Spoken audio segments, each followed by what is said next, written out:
May I please know who has joined with the name Himanshu?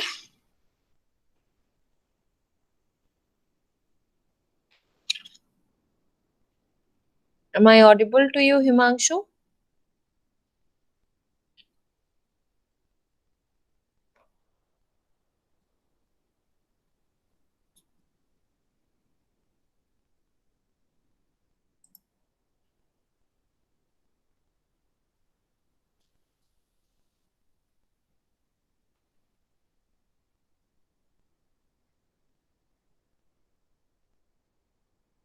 Professor Banerjee, am I audible to you?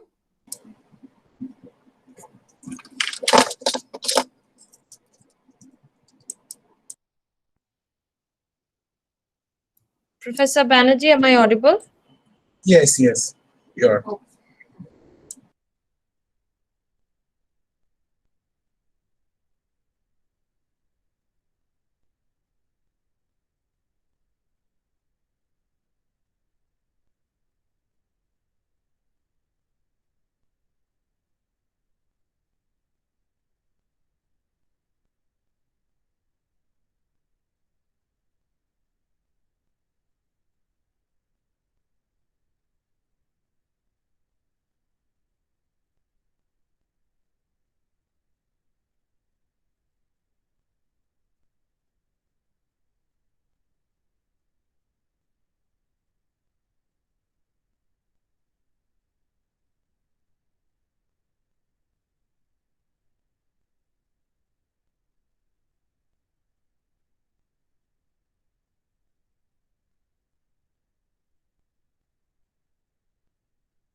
Good afternoon.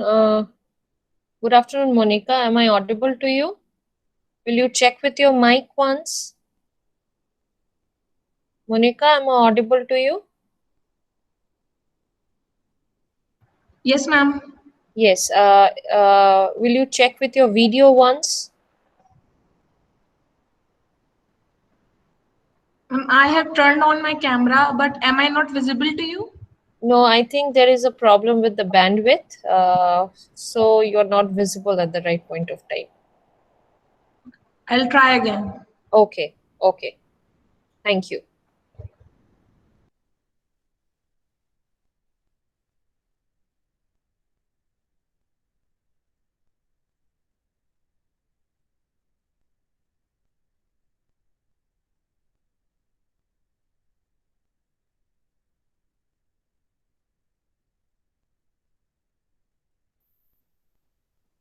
Somebody with the name Prasad Johnson had joined. May I? Yeah, Prasad Johnson, am I audible to you?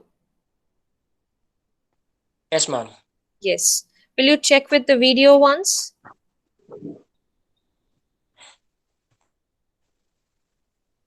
Yeah. We'll start sharp at 4, Prasad. Okay, ma'am. Can I close my video? Yeah, sure. You can keep yourself mute and also turn off your video at the right point of time. Okay, ma'am.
I think we have with us Momita Meghroy. Am I audible to you, Momita?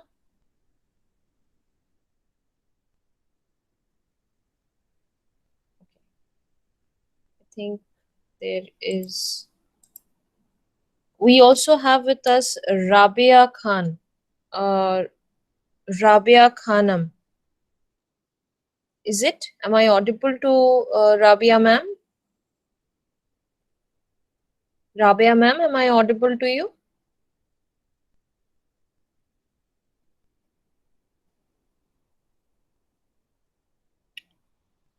Rabia ma'am, am I audible to you? Will you check with the mic as well?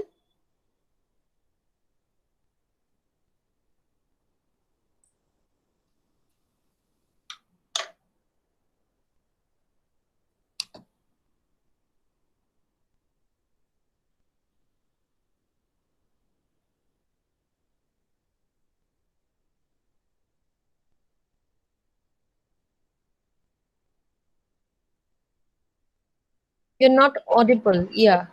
This is Monika Maal. Am I visible Yeah. now? Yes, visible and audible, loud and clear. Thank you, ma'am. Okay. We'll start at 4, right? Okay.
Rabia ma'am, if I am audible to you, kindly check with your mic.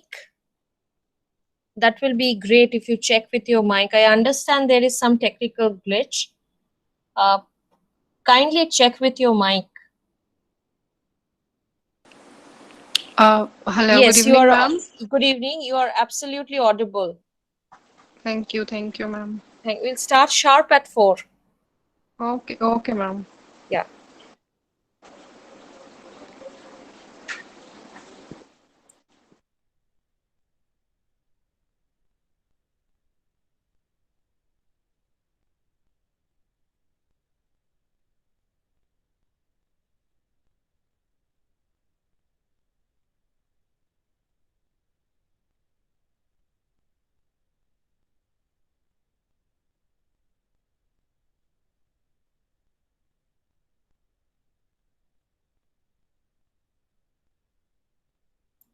Payal ma'am, am I audible to you?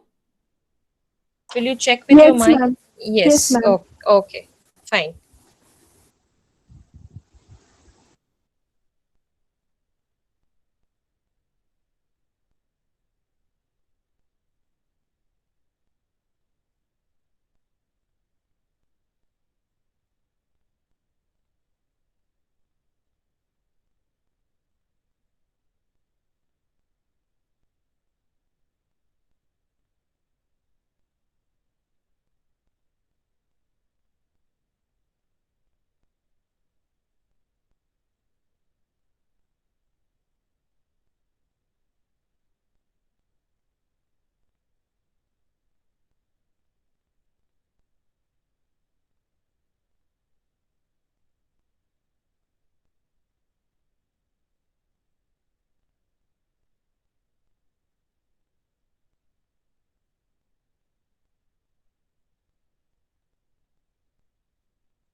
Pradeep sir, am I audible to you? Will you check with your mic once? Yeah, Yes, sir. yeah.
A very good afternoon to one and all present here.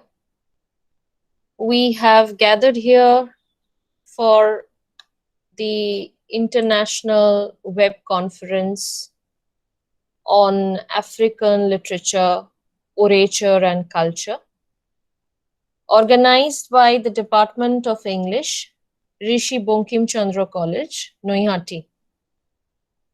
So, first and foremost, it's my duty as the moderator to introduce myself. I am Mohona Chatterjee. I teach in Amity University, Kolkata, in the Department of English. And we are really thankful to Professor Sagnik Banerjee to come here and chair the session. I'd like to introduce Professor Banerjee. Professor Sagnik Banerjee is an assistant professor in English at Sundarban Hazi Desarat College. He is currently pursuing his PhD at the Department of English, University of Calcutta. His current areas of interest include 19th century cultural studies, urban studies, and history of Calcutta. Now, before I move to Professor Banerjee, I would like to give the participants few norms that they have to kind of look out for. That is, when one is presenting, I would ask the other participants to kindly mute their video and audio. Number two is that you will only get 8 minutes to present. You already understand that we have 15 presenters in the panel, though we only see 12 of them here, not 12, 10 of them here. So you understand that we are going to keep with the time. So when it is only 2 minutes left to end your presentation, the chair will give you an intimation that you will have to wrap up. And we are going to proceed in according to the schedule that is given to us. I now would ask Professor Sagnik Banerjee to please take over. Sir, over to you.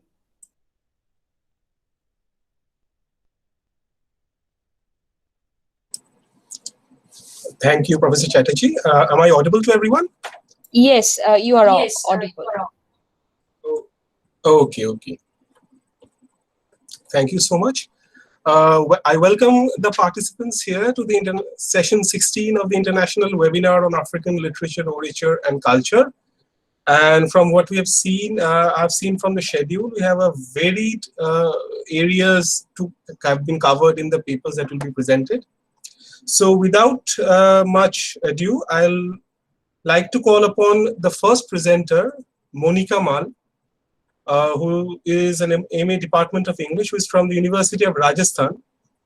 And she'll be presenting her paper titled The True Africa in Achebe's Things Fall Apart. Monika, you'll have about 8 minutes, and we have to keep to the time, this is a thankless job, so I'll have to knock you about at 6 minutes. Over to you, Monika. Okay, thank you so much, sir. Good evening, respected chairperson and my fellow presenters. This is Monika Maal, currently a student of MA at Department of English, University of Rajasthan. The topic of my presentation is The True Africa in Achebe's Things Fall Apart. I would like to begin by asking a question. How is an image created? Whatever we see or perceive or hear from something else, from someone else, then we create an image in our minds. Like, let us take an example, like around the 16th century, Europeans started to travel across continents for discovering and exploring unknown places and knowing what lies outside their country's border. The travelers who went out and saw other countries reported back to the citizens of their own country about what they saw. So they wrote about their experiences and adventures. So the people who never went out made their minds about those outside places based on the travelers' accounts, as either orally told to them or by reading their journals of the journey. If I ask a question like, when I say Africa, what image do you have in your mind? A person who has never been to Africa will say that Africa contains forests, wildlife, dark-skinned people. It is famous for ivory, and slavery was prevalent in Africa. So all these images are a perception of someone else's mind, because we have never been to Africa. We only perceived all these things because either we read it somewhere or we heard it from someone. So in this paper, I want to talk about how in Joseph Conrad's in Heart of Darkness by Joseph Conrad, a non-African writer who had been to Africa, but who didn't connect with Africa or know the native people of Africa, how he perceived Africa in comparison to how an African writer, Chino Achebe, perceived Africa in his work, Things Fall Apart. In the Heart of Darkness, Africa is portrayed as primitive, dark, uncivilized continent where all the natives are savage and are enslaved by the colonizers. The white men considered it as their burden to civilize the uncivilized people. According to the white men, they are the civilized one and the Africans are uncivilized, so it is their responsibility to civilize the uncivilized people. It is the picture that is shown by Joseph Conrad is of a country of darkness and death. There are environment and climate differences between the north and the south, the north being the Europe and the south being Africa. So the Europeans who went to Africa were brutally attacked by the weather. They either committed suicide or died of the fever or many things like that. And Conrad himself writes as if the nature herself had tried to ward off the intruders. The colonizers were the intruders, and the nature, by not supporting their bodies, was trying to intrude or to intrude, to ward off those intruders. And there are several pictures of slavery, of chain gang, the black men being chained and brutally, like they are treated brutally and inhumane. But what is this? This isn't the true Africa. This is an Africa which is presented by an outsider. But what I want to show is how Chino Achebe has portrayed the true and real Africa. He has not only put out the positive things about Africa, its culture, its tradition, but also shown how there are negative things also. And when something is presented both positive and negatively, that is the true picture in real sense. Chino Achebe is known as the father of African literature.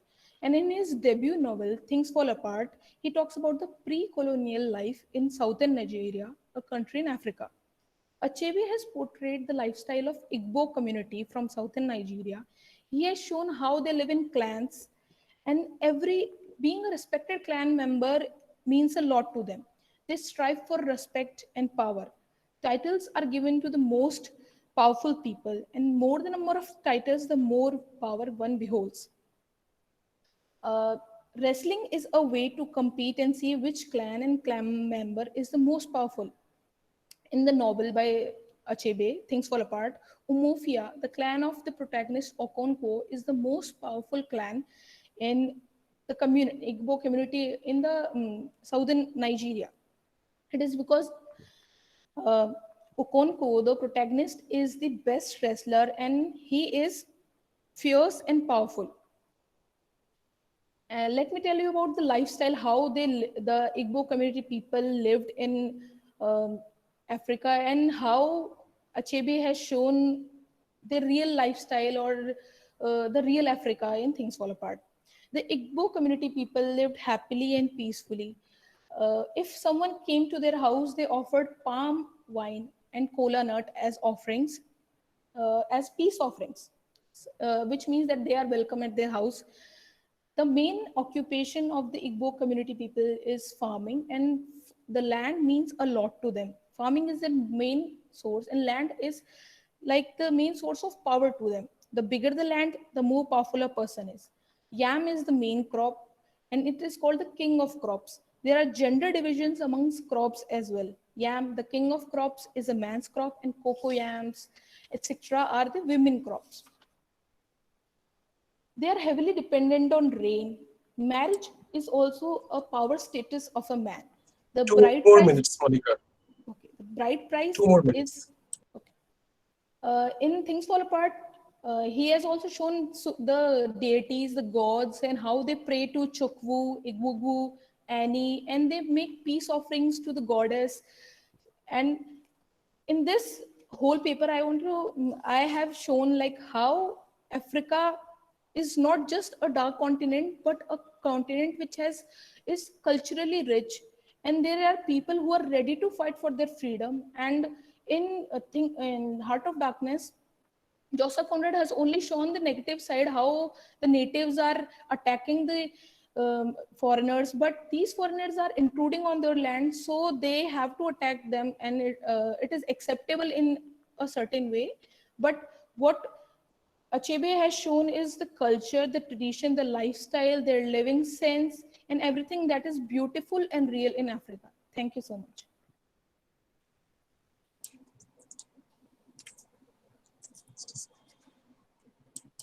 Thank you, Monika.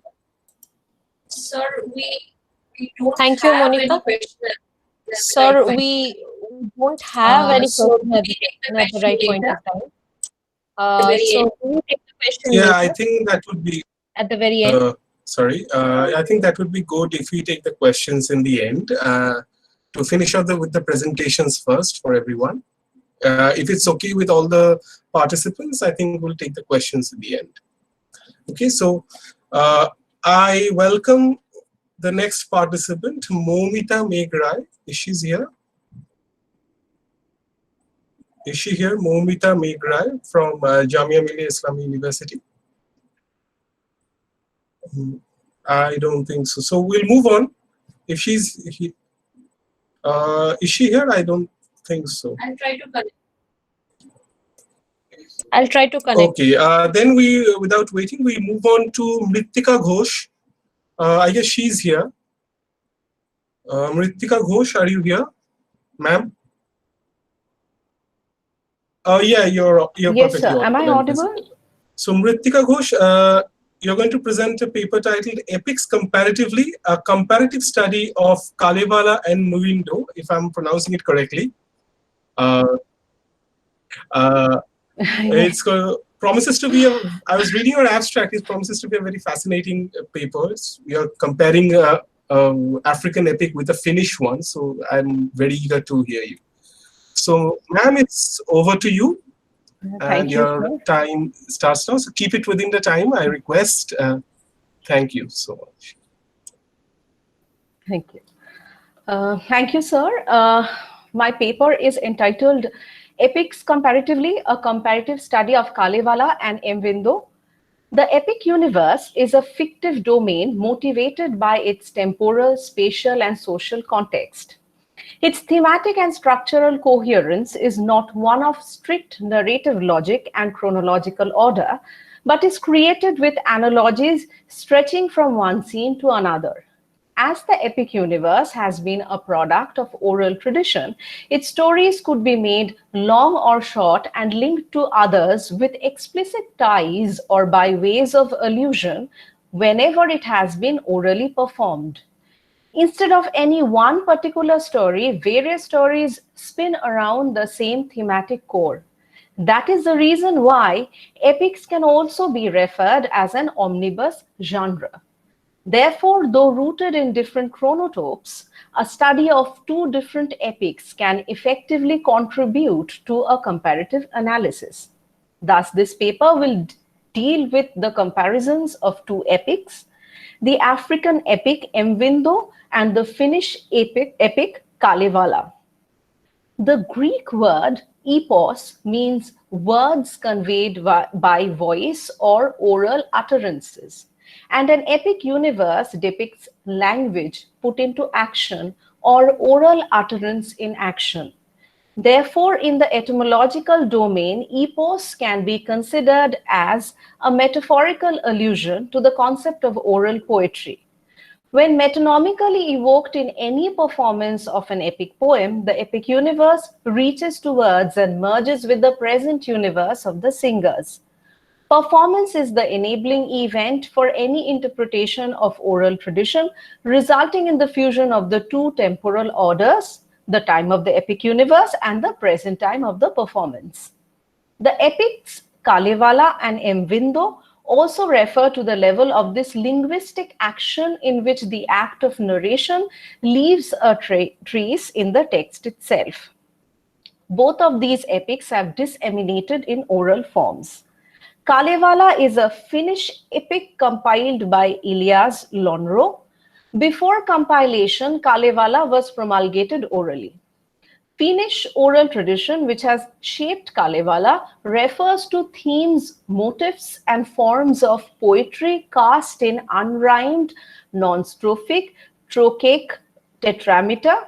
Numerous stories were recorded from Northeast Baltic regions in 5 different Baltic Finnish languages, such as Finnish, Karelian, Estonian, Vot, and Ingrian. The poetic style in which this epic is composed is known as Kalevala meter poetry. Scholars like Michael Branch opine that this meter is anachronistically named and its poetic form came into being before these 5 languages evolved from a common language known as Proto-Finnic and formed into separate languages. However, when this poetic form started taking shape is still unknown. Historians usually state that it took birth at the southern side of the Gulf of Finland 25,000 years ago. Mvindo is an epic of the Bantu-speaking Nyangas dwelling in the Walikala territory in the eastern part of Congo Republic. The final text of Mvindo epic, which has come down to us in a written form, is also a compilation of various extended Nyanga tales classified under the special generic name called Karisi. This epic was compiled by Daniel B. Buck during his sojourn at Kisimba. It is not a product of one authentic indigenous community, rather it emerged from the interactions between different communities. The Nyanga epic, like that of Mvindo, flourished out of the traditional recitations, singing and narration of the text at social gatherings. The oral tradition of Nyanga resulted out of the contact with several communities like those of the Pygmies of the rainforest, usually known as Tiva or Remba, Tiriasa of Kumu origin, and Mpamba of Lega association. The Pygmies played a significant role in shaping of the Karisi tales as they were the chief bards, experts in narrating and performing the epic tales. The final written compilation resulted out of the collaboration of many narrators, mostly that of Sheikh Karisi Rureke of village Bese. Bibak did not receive a complete coherent narration from one particular narrator. Although the plot remained the same, the versions varied.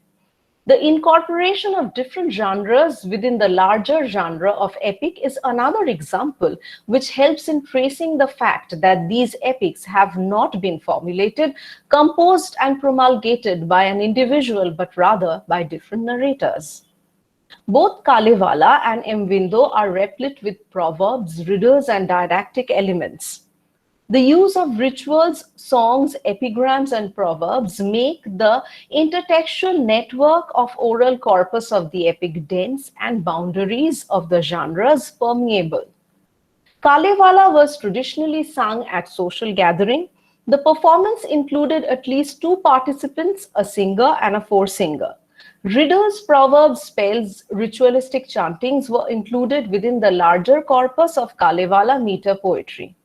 Besides riddles and proverbs, poetry and incantations played an important role. The descriptions of names, epithets, magical substance, and ritualistic practices were rooted in the world of incantations. Furthermore, recognizable allusions to epic 2 poems. minutes. Sorry to interrupt. 2 minutes. Okay. Then that would be like leaving out a large chunk of my paper, but I will somehow go to the comparison between the 2 epic heroes because I guess that would be interesting. So now at this juncture, one would like to indulge in a thematic comparison between the 2 epics. One would like to commence with the discussion of the characteristics of an epic hero. So the birth of heroes is always predestined, and Mvindo's mother, Iangura, was referred as a preferred one in the epic as she was predicted to give birth to the successor of the throne. And the beauteous daughter of Ether, who is the Kalevala epic hero Vainamonen's mother, was in labor for 700 years. Now, this unusual extended period of labor implicitly suggested the birth of an extraordinary mortal. Now, the time before and after the birth of the epic heroes is always characterized by some supernatural occurrences. Mvindo, even before emerging out of his mother's womb, decides upon the time and manner of his birth, and before his birth, he performs domestic tasks for his mother. He was born with mystical objects and supernatural gifts like scepter, a bag of good fortune, and a robe. Right after his birth, he verbally fights with his father's apparition, and when his father's counselors bury him alive, he escapes unscathed and returns to his mother's hut.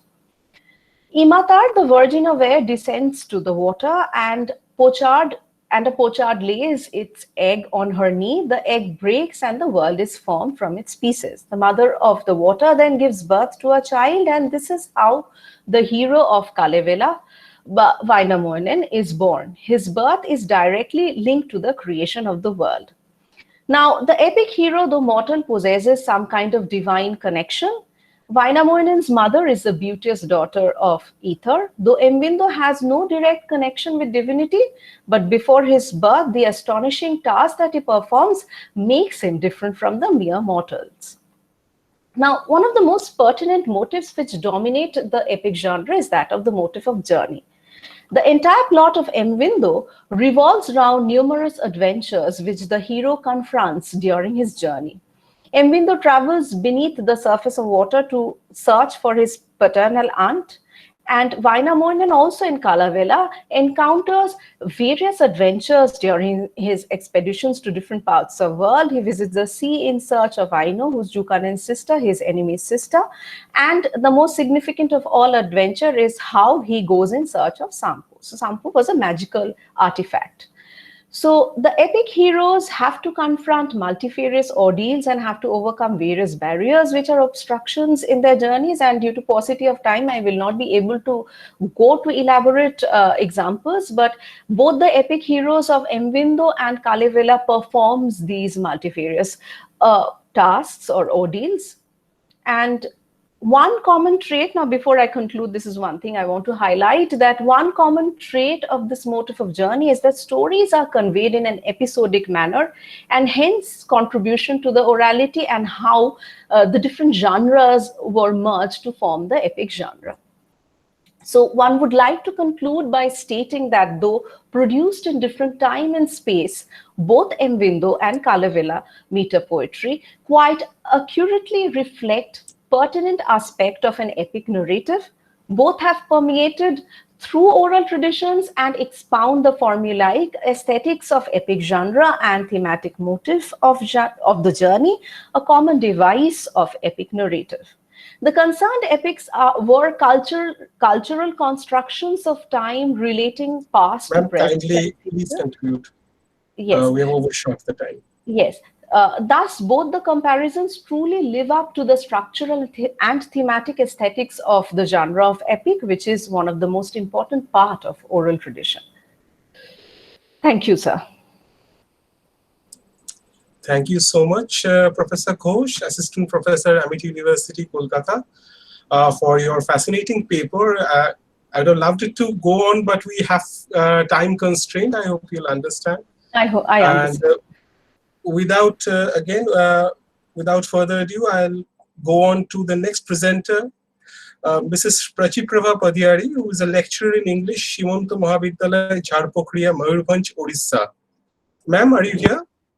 Yes, sir. Okay.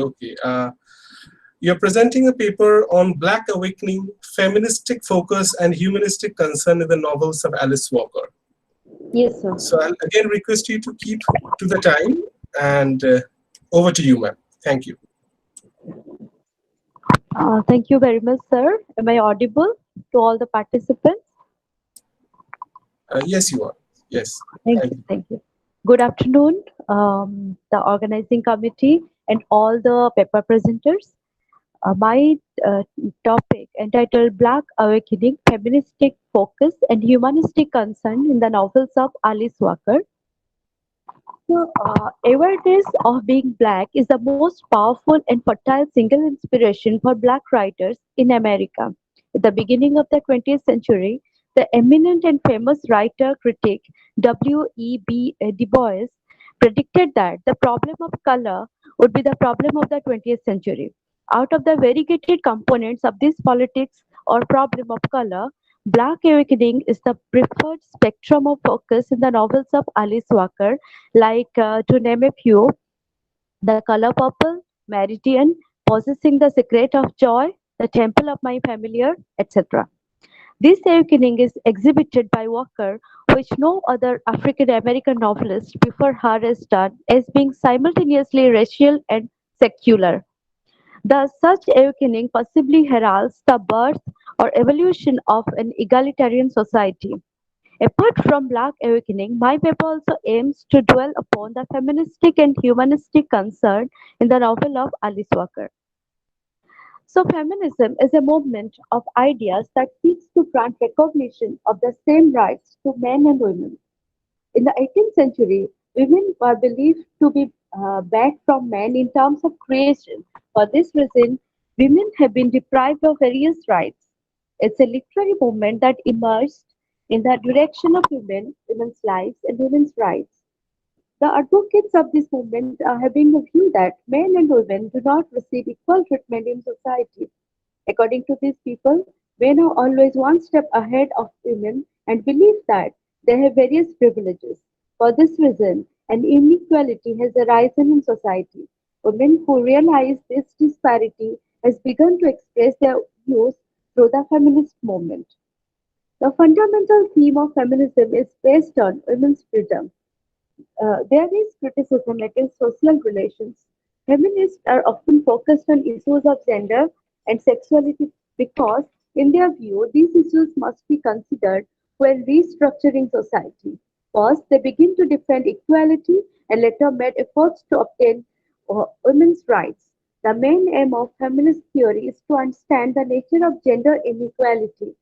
There are also people who advocate different thoughts within the feminist movement. Among these, there are some who claim women's equality and others who claim that women are superior to men. Feminist subspecies have emerged which are divided into various species. Feminism begins with the initial Enlightenment period. This trend has turned into an act of organized act in the 19th century as the belief that women are being treated unjustly increases. Feminists claim they live in a world where men are sovereign, men have more and different rights than women. This causes the opposite gender to appear lower.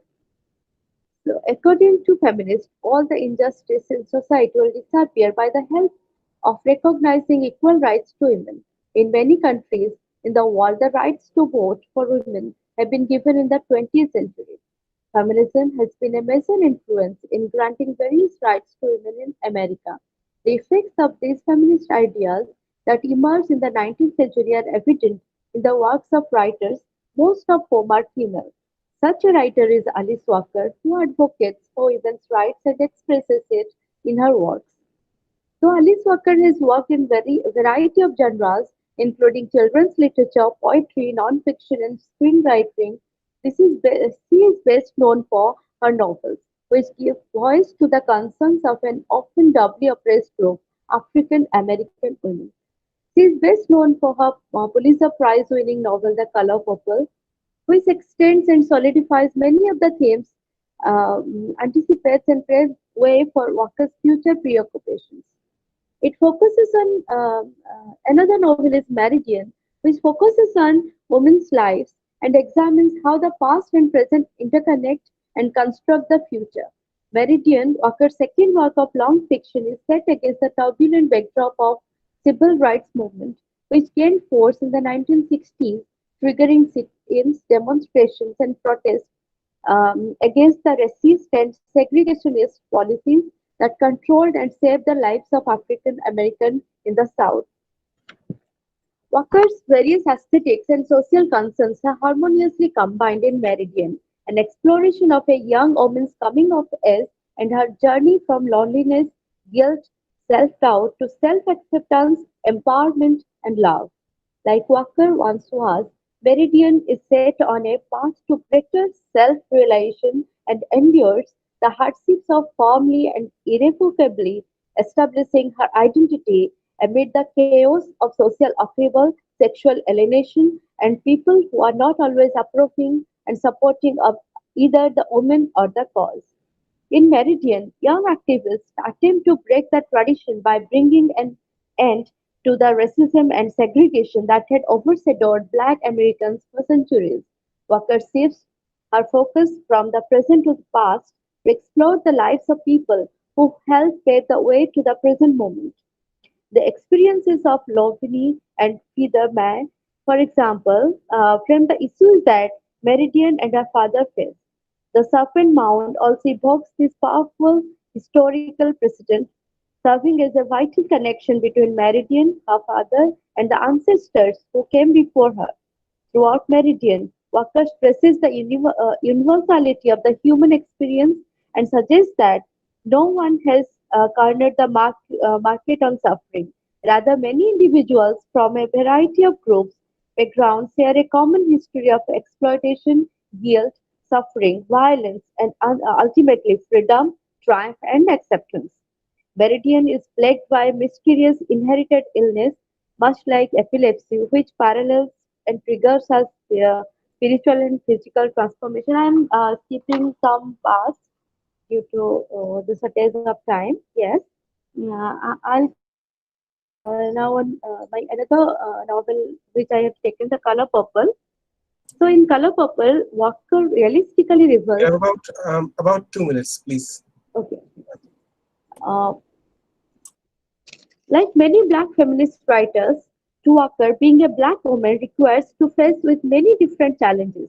Because for a black woman, the only problem is not to submit to male domination to her all men around, including her family members, in the same danger. A black girl starts to recognize a completely different face of the earth from the moment she was born.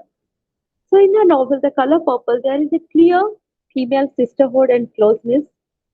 Women who are exposed to the same oppression support each other, but some of these women try to show that they do not accept the dominance of men. So, in this novel, the feminist views are evident. The novel, which started with the worst thing that could happen to a black woman, is ending in successfully. It is sexism and racism that the female heroes of the novel had to struggle with.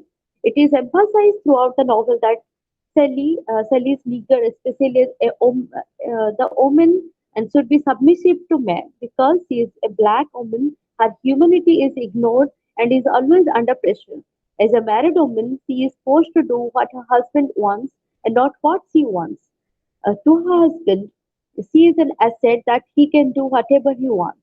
In fact, her husband doesn't even see Sally as a woman. The novel's female hero meets a woman of different character after being married to a man having children with force. With the help of these female friends, changes begin to come to fruition in her worldview. Okay.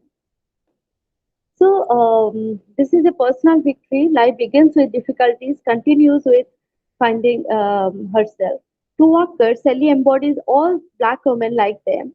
Sally unwittingly carries her pain in her personal charm and carelessness. In a male dominated society, Sally, in fact, has won a victory that many black women cannot. Though the previously she remains silent, she finds support the Ma'am, fraternity you'll of. have to conclude now. Thank Okay, you. to conclude, okay, to conclude, Alice Walker is considered to be one of the most controversial African American female writers, thoroughly analyzed by literary critics all over the world. Throughout her literary career, she pays particular attention to women who are forced to live under the dominance of a man, either father or husband. In the course of time, if one is really courageous enough and has the belief to make a better life for her, then it can be possible for her to start a brand new story. Sexism and racism are the major subjects that ran through all of Walker's novels. She mainly concentrated on the relationship between men and women in the black community, then the contrast between the black and the white race. Her novels bring back the general issues of the blacks to generate new life in the society. Thus, from this article, we see male domination over the women in every part of life, but in the course of time, women want to release themselves from the abuses of men and be independent. Thank you. Thank you so much, ma'am. Thank you for your excellent paper. It was really engaging and it was fascinating to listen to. Thank you so much. We'll go on to our next presenter, who is Paramita Niyogi, who is an MA in English, 4th semester, Rishi Bankim Chandra College. Paramita Niyogi, you're here? Yes, sir. Okay. Good afternoon. Good afternoon. Good afternoon to the respected teachers and to all of you. Your I'm paper is Paramita titled Niyogi. Okonko's Obsession with Masculinity, a Veil to Hide Her Fear. Paramita, you have 8 minutes and we'll start now. Thank you. Yes. The title of my paper is Okonko's Obsession with Masculinity, a Veil to Hide His Fear. Chino Achebe is an internationally acclaimed novelist who breaks a new ground in the history of African literature. As a student of English literature, he was studied by the so-called African novels written by Joseph Conrad, Graham Greene, Joyce Carey, and others. In those novels, the native Africans are depicted as savage and barbaric. Chino Achebe, in his essay, An Image of Africa, Racism in Conrad's Heart of Darkness, criticizes Conrad's novel with a heavy hand. Achebe notes how the European colonizers thrive on rich resources of Africa and eventually the colonization of European imperialists in the face of Africa. Chino Achebe's masterpiece, Things Fall Apart, vividly portrays a picture of tribal culture, customs, and rituals of Ibo land where male dominance is explicit. The protagonist, Okonoku, is a tribal warrior who is well known throughout the 9 villages and ever beyond. He first earns his fame by defeating Amelins the cat, a fearsome wrestler. Okonoku goes through extreme hard circumstances to achieve his wealth, but Okonoku is always under the threat of his father's shadow, father's shadow. His father Unoka was a lazy man who wasted his life and eventually died. Unoka's sickness didn't even allow him to die in his own house. He was left in an abandoned forest to die. Okonoku is an authoritarian person who considers himself as a man of action. He is not a good orator because he is always fearful that he may give vent to his inner emotion and expression. In his entire life, Okonoku is haunted by the fear of failure. Okonoku's fear was greater than this. It was not external but lay deep within himself. Even as an adult person, he is still haunted by a childhood memory. When he was a little boy, one of his playmates compared his father with Agbala, meaning a man having no title. Chinde Matukan notes his masculinities in Achebe things fall apart. Since for the society that declared his father a failure, success in the masculine arena considers socially approved male qualities as opposed to the female qualities, concretely expressed in occupation or trade, family size, physical prowess, development of special skills or talents, inculcation of boldness, bravery, and courage, which are capable of distinguishing one in battles and combats. Okonoko's psyche internalizes all these qualities and he subsequently pursues them. His father Unoka was a musician, but Okonoku devoted himself to become as masculine as possible throughout his entire life. His father Unoka didn't even feed his family properly. He left a huge debt after his shameful death. When other villagers tried their best to grow yams in their fields, he passed his days idly. He was not a man of action like his son Okonoku, but in a tribal society of Umupia, both power and prowess of a man rest on the number of barns, titles, and wives.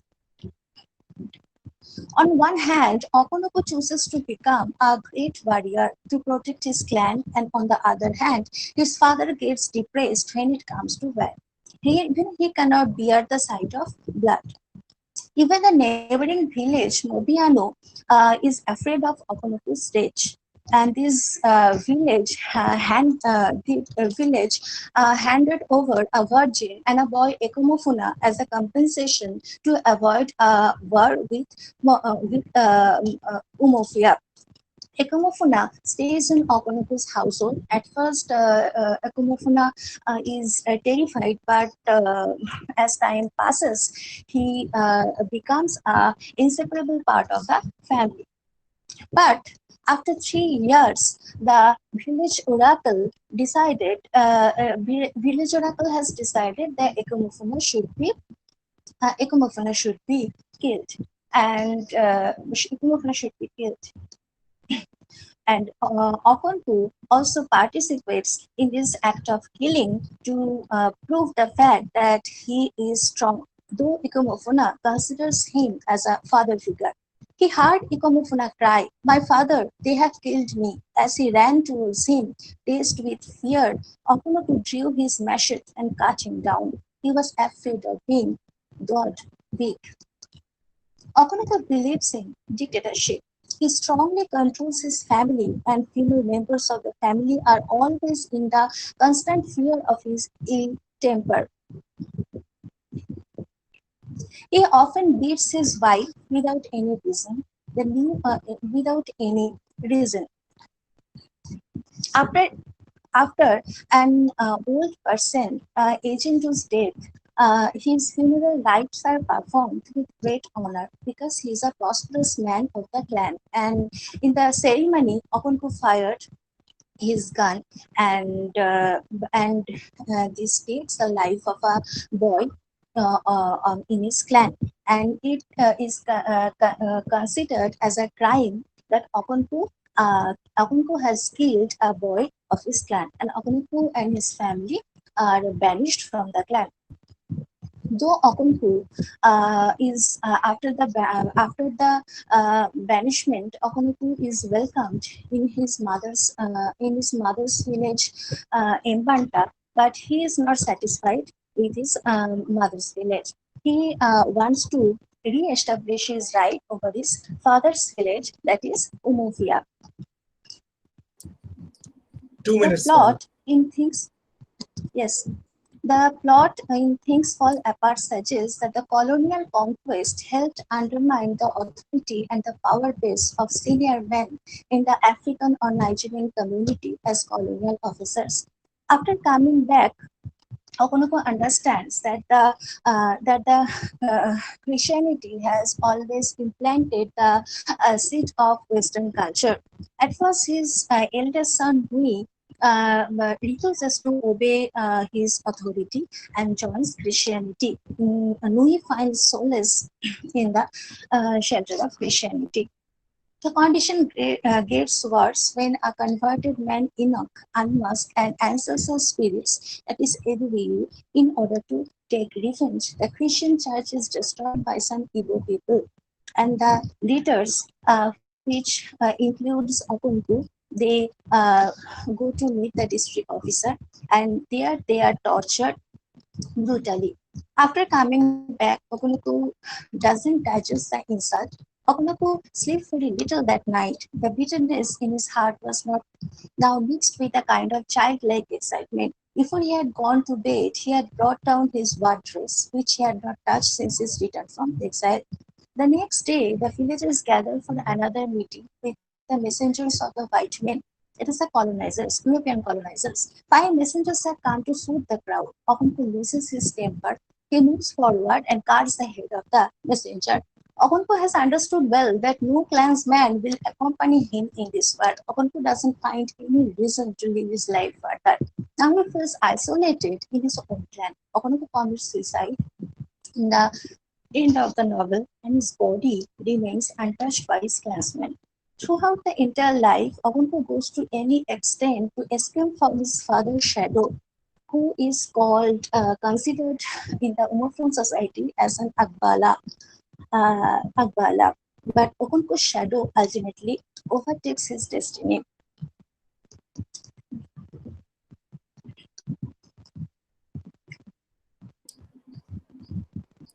Okay. Thank you, Paramita Niyati, for your presentation. And we'll go over to the next presenter, who is Poulumi Sengupta, who is an independent researcher, is an MA in English from University of Calcutta.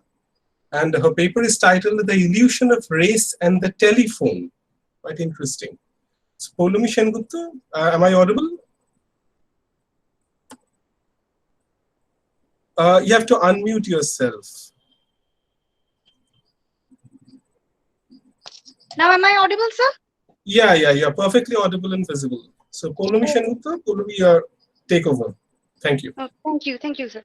The title of my paper is The Illusion of Race, Swenka's Telephone Conversation and Other Points. But today, due to time crunch, I shall focus only on telephone conversation.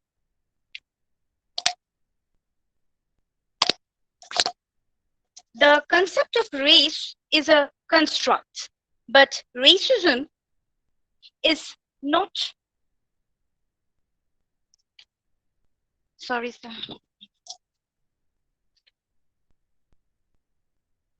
The concept of race is a construct, but racism is not merely a post-colonial concept, and it had been there perhaps from the beginning of civilization. The theory of scientific racism was based in biology, and it was also incorporated in aesthetic theories, where black bodies are labeled as ugly, grotesque, and evil. But W.E.B. Du Bois, in his The Souls of Black Folk and the Conservation of Race, contradicted this opinion, and he pointed out that such a belief was more social than scientific. In his argument, Du Bois points out that in this social constructionist view, racial difference in biology does not validate racial inferiority. The word difference is a meaningless misnomer. In every society, an arbitrary standard is fixed in every sphere of life and social activity. But who will set the established norms? The ones in the society vested with power are the norm setters, and anyone who deviates from them are labeled as the other or the inferior. The post-colonial poet of Nigeria, Wole Soyinka, takes up the issue of race, complexion, and exploitation in a poignant way in his poem Telephone Conversation. The poem seems to be a textual representation of Frantz Fanon's theory of psychopathology of colonialism. Fanon suggests that for the whites, the black always stands as the primitive other, the native is always the negative. Fanon points out that the colonized native becomes psychologically so deranged after being constantly debunked by the white master that they unconsciously try to emulate the white colonial masters. In Fanon's words, they put on white masks. But in Soyinka's poem, the situation is different. Here, the African man representing the black community refuses to put on any white mask, and on the contrary, he challenges his white counterpart by emphasizing his black identity. Initially, the white lady, the prospective landlady in the poem, doesn't understand anything from the black man's accent and intonation. But the tenant's confession, "I am African," creates a sense of revulsion in the lady, as if the word black involuntarily repels her. A question may arise: why does the African man inform the prospective landlady of his racial identity? Is it only because he hates the Western journey, or is it because he has previous experiences of refusal, and as a result of a kind of psychological masochism, he seeks another opportunity of exposing the white hypocrisy? Race is served as a marker of difference, and Michael Bankim points out when race suggests degradation, the whites consider alliances with the black as socially dishonorable. Perhaps this is the reason why the white lady remains silent when she is informed of the racial identity of her prospective tenant. Silence transmission of pressurized good breeding. Probably the white lady was trying to think of a suitable answer, articulating her unwillingness to rent her premises to a black man. The white lady was in a dilemma, and the silence indicated the pressure she was experiencing. She hated black skin, but her civilized dignity prevented her from conveying this in so many words. In American culture, people associate black men with crime. Catherine Russell Brown writes how the black male is portrayed as a symbolic pillager of all that is good.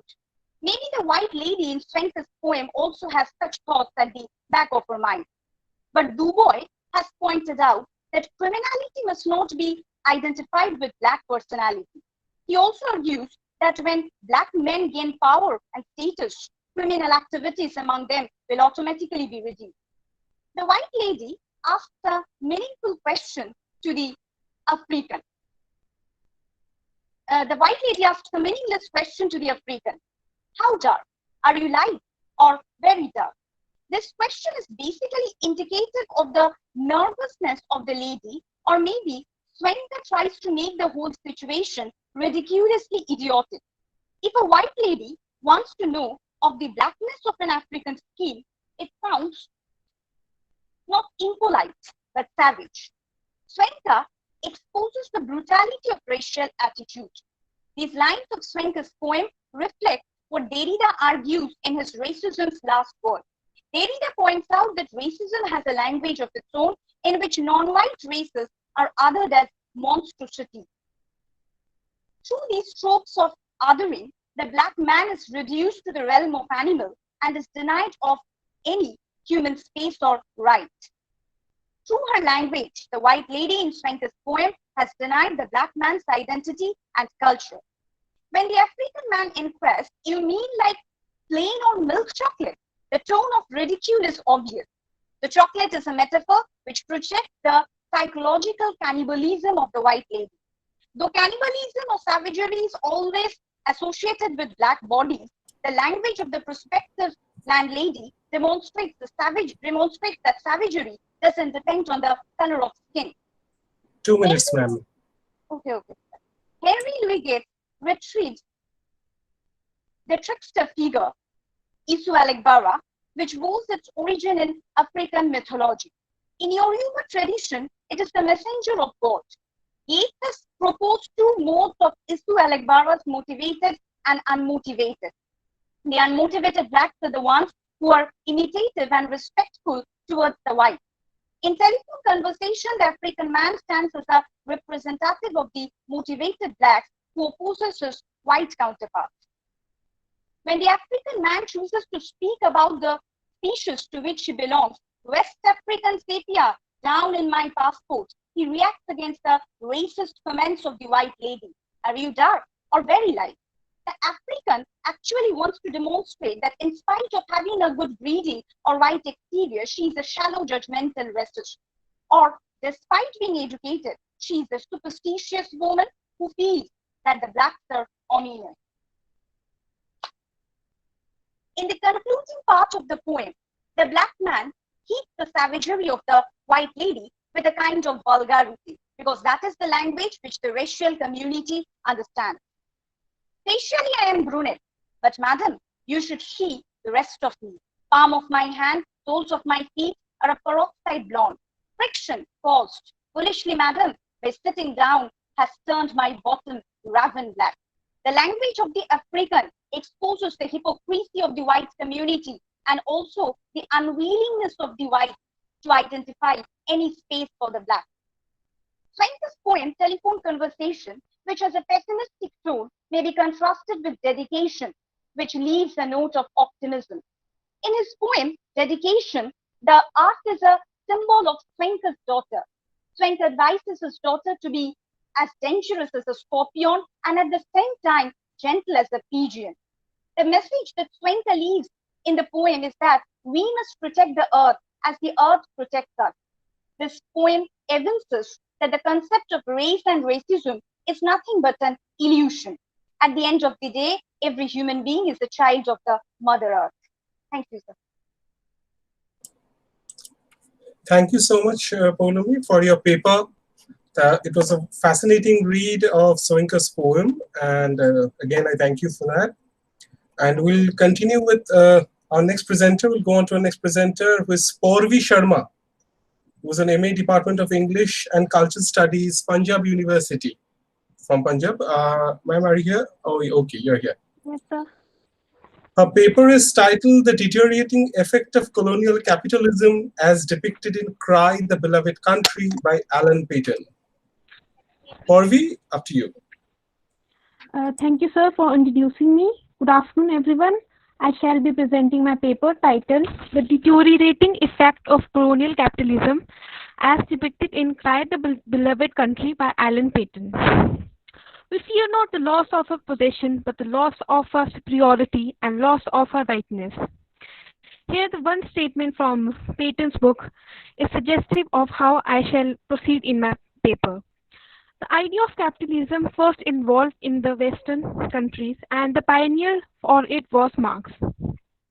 Marx presented us with a critique of capitalism, but his idea of capitalism remained primitive when we consider colonial capitalism. The African colonial era, when referred with respect to its economic front, provides a very complex socio-political view. It goes beyond its economic understanding. The basic definition that is provided by Marx is not sufficient enough for us to understand it. As Sanjay Subramaniam states, a colonial empire is particularly a type of empire that is fundamentally characterized by the exploitative relationship between the imperial core and the periphery. The definition of capitalism, according to Oxford Learning Dictionary, is as such. It is an economic system in which a country's business are controlled and run for profit by private owners rather than the government or a socialist, rather than the government or a social body. We, the conclusive stage on how a society transitions from capitalism towards capitalism, according to Marx, is called primitive assimilation. According to the traditional definition of primitive accumulation, according to Marx, it is as such. It is a complete separation between the work and the ownership of the conditions for the realization of the labor. Thus, the social means of subsistence and production are turned into capital, and immediate producers are turned into wage laborers. But when we study colonial capitalism, we look that it is more than just extracting goods and wealth from a country. The colonial power usually conquer a particular economic system, and it is reformed. The goods, the wealth, all are. We see that the British became the dominant force, and thus they implemented multiple laws which were suggestive that from a basic economic front they were moving towards a more social political system. The first was the Mine and Workers Act, then the Native Land Act, then the Urban Act 1923, and this ideology culminated and reached its prime in 1948 when the Afrikaner National Party Porvi, was elected, and then sorry to interrupt. I think your yes, audio sir. is breaking, so it will be better if you could switch off your video. Then I think it would be better. Okay, sir. Okay, sir. Okay, now let's try. Sir, is it better now? I think so. Let us try. Continue, please. Continue. This ideology culminated and reached its prime when in 1948 Afrikaner National Party was elected and Daniel F. Milan became the president. This culmination of ideology was then termed as apartheid. It was an institutionalized segregation in which all the races, including black, white, Asians, were separated, just not in living quarters but also on economic front. This issued the dominance of European from all its time to come. When we look at the novel Cry the Beloved Country by Ellen Peyton, we see that how the destructive nature of colonial capitalism resulted in a broken, chaotic social system in which only fear prevailed. The Stephen Kamalo, the protagonist, was an innocent, humble priest. He became the victim of the brokenness of society. It is through his eyes that Peyton registers how destructive is colonial capitalism, and his journey from Nordishani to Johannesburg is the symbolic of the nation's journey towards destructiveness. The uncertainty and the anguish that he suffered is equivocal to the subjugation that the common man of the nation suffered. The other individual through which becomes the spokesperson for Peyton is Arthur Jarvis. He is the voice of South Africa. Though a white man, he is concerned with the plight and concerns of the black community. He blatantly exposed the hypocrisy of the white people through his multiple narratives and his social work. The main irony which lies in this novel is that Arthur Jarvis is murdered by Kamalo, the son of Stephen Kamalo. Arthur Jarvis is murdered and hence is murdered by a black, which here lies the irony of the whole novel. The land is a cultural resource of tribal community. Its barrenness leads to the disintegration of the tradition, leading to problem of lack of social values and ethics, resulting in disillusioned young generation. The increasing crime in Johannesburg is signifier of that the advent of capitalism is not in a positive sense as that the white men saw.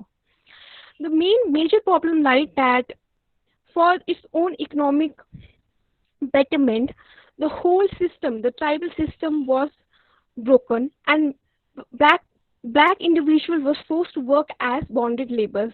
Thus, it resulted in a lack of social system and ethics, which indeed is stated as a situation of the broken land.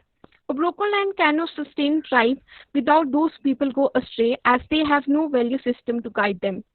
They are no more inclined towards moral, such as valor and courage, leading to infestation of crime in society. The following statement given by Arthur Jarvis will surmise this.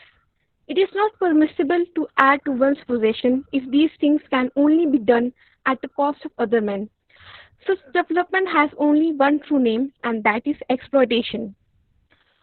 Peyton also provides us with multiple examples of this exploitation. Once again, a particular mine was You have 2 minutes discovered. for me. 2 minutes. Yes, sir. We see that Johannesburg becomes a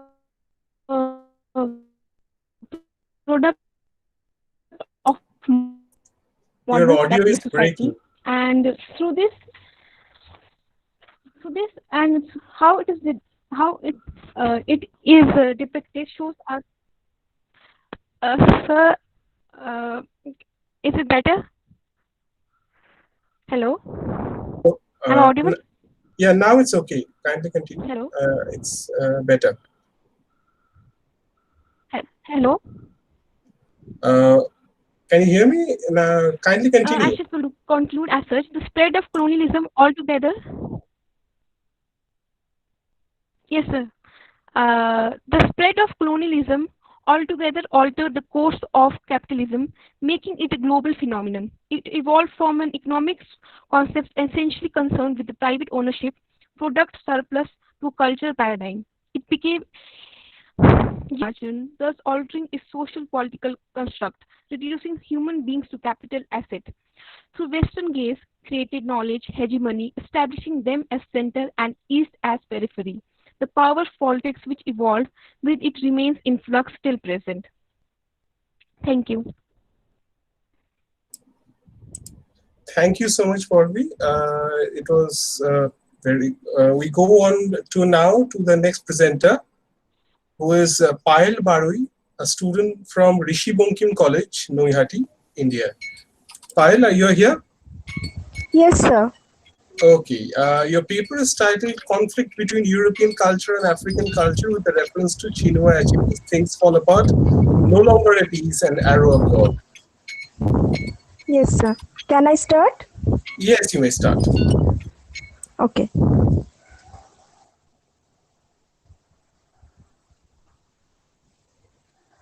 Good evening to the respected professors, scholars, and fellow classmates. I am a student of Rishi Bankim Chandra College. I would like to present my paper on conflict between European culture and African culture with the reference of Chino Achebe's Things Fall Apart, No Longer at Ease, and Arrow of God.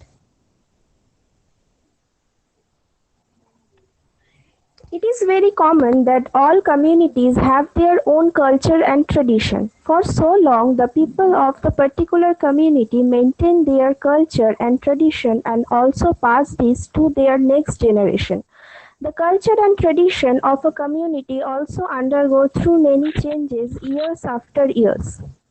The contribution of Chino Achebe, conceived in the colonial context of the late 19th and early 20th centuries, when very little was preserved in writing by the Africans on Igbo social life and customs, Achebe's trilogy, Things Fall Apart, No Longer at Ease, and Arrow of God have particularly served scholars of all disciplines as a rare intellectual resource material. The plot of these novels was mainly intended to shed light on various aspects of African social institutions and practices as well as point out the nature of conflicts that threaten the indigenous society as it came under alien encroachment.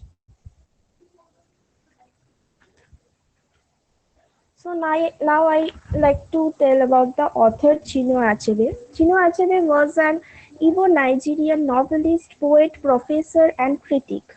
He was born in eastern Nigeria in an area first colonized by the British, and at the end of the 19th century, he became fascinated with world religions and traditional African cultures and began writing stories as a university student. His first novel, Things Fall Apart, and its sequels, No Longer at Ease and Arrow of God, are concerned with traditional Igbo life as it clashed with colonial powers in the form of missionaries and colonial government. These early writings are also programmatic novels of nationalist self-assertion that interrogate the Eurocentric assumptions of colonial writing on Africa. Achebe wrote his novels in English, a language of colonizers, in African literature. A titled Igbo chief himself, Achebe focuses his novels on the traditions of Igbo society, the effect of Christian influences, and the clash of Western and traditional African values during and after colonial era. His style relies heavily on the Igbo oral tradition and combines straightforward narration with representation of folk stories, proverbs, and oratory. Chino Achebe in Things Fall Apart intended to present a panoramic view of Igbo community representing the norms and traditions of a pre-colonized African nation in order to give the reader an insider's view to the black-centered as opposed to the white margins. The narrative begins in the late 19th century, at a time before European has begun to colonize systematically the interiors of West Africa. The narrative centers around the protagonist named Okonko, who is renowned, if deeply flawed, member of a traditional Igbo village in what is now southeastern Nigeria. A combination of hubris and misfortune leads to Okonko and his family being banished from the village for 7 years. The intervening years proved to be epochal ones for the village with the advent of British colonialists with the region law and government. Okonko's subsequent coming back to his village traces the trajectory of a downward spiral ended with Okonko's tragic demise. The novel, No Longer at Ease, opens with the trial of Michael Obiajulu Okonko, referred to as Obi throughout the novel, who is accused of having accepted a 20-pound bribe. Then it jumps back in time to provide an account of how Obi ended up in that position. Thus, we find out that he had been the recipient of a scholarship to study in England, and that following his return he took a job as a civil servant. Obi had a radical position against corruption and he firmly believed in the young generation. A detail to be noticed is that the protagonist is the son of knowing now Isaac Okonko, therefore the grandson of the central character in Things Fall Apart, a series of unfortunate events, among which a failed romantic relationship, the death of his mother, and a poor management of resources, all transform Obi and lead to his accepting bribes in a reluctant acknowledgement that it was the way of the world he lived in. The main character in the novel Arrow of God is Izulu, who is chief priest of the god Ulu of the village of Umurau. Izzolo comes into conflict with himself in a quest to hold on to power despite his high age and the breakthrough of the British colonial administrators. Izzolo wants to control both his people and the British administrators. Izzolo believes that the clan will silently follow him and the British will respect him. Here too, he sends his son to the white man's missionary school where the boy adopts the new religion and sacrileges his own. Izzolo will not punish him despite the wishes of the clan. The title Arrow of God refers to Izzolo's image of himself as an arrow in the bow of his own.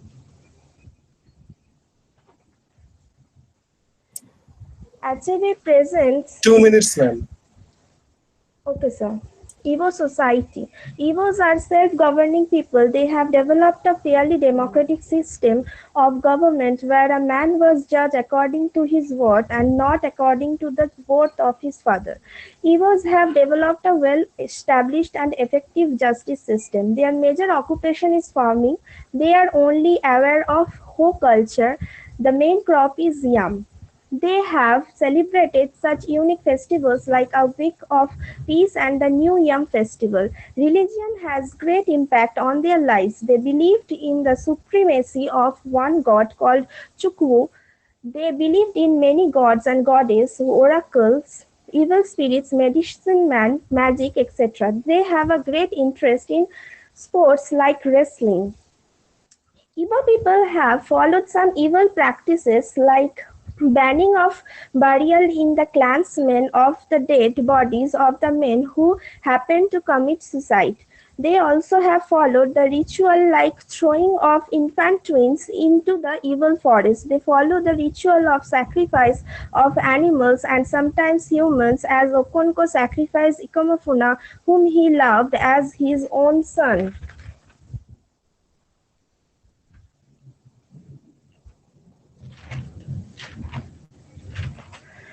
Though the tribal laws were termed harsh, the European laws were in no way better. Both the groups totally differed in their religious practices. In Africa, one has to make sacrifices of animals, sometimes humans, as circumstances vary, while the Europeans does not need to shed any blood, especially as Jesus Christ has already shed his blood on the cross of Calvary. This shedding of blood of Christ was not believed by the Igbo people, and when the Englishmen came to know about such stories, and they were determined to make good Christians out of the native barbaric Africans. The westernization and Christianity had domination over the traditional culture and religion.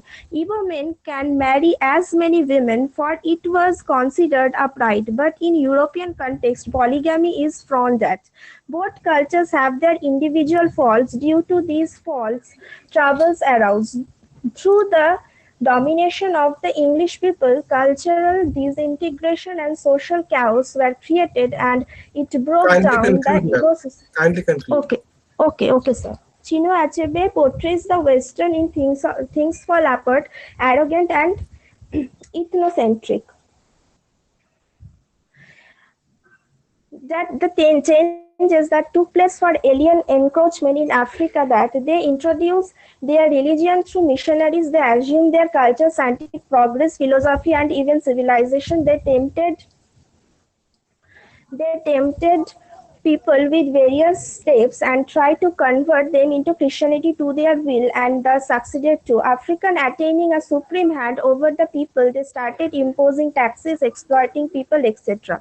They set up courts of justice, prisons, governments, and trade for commerce. They force African people to learn English. They start to think themselves superior in culture, tradition, religion, language than Africans.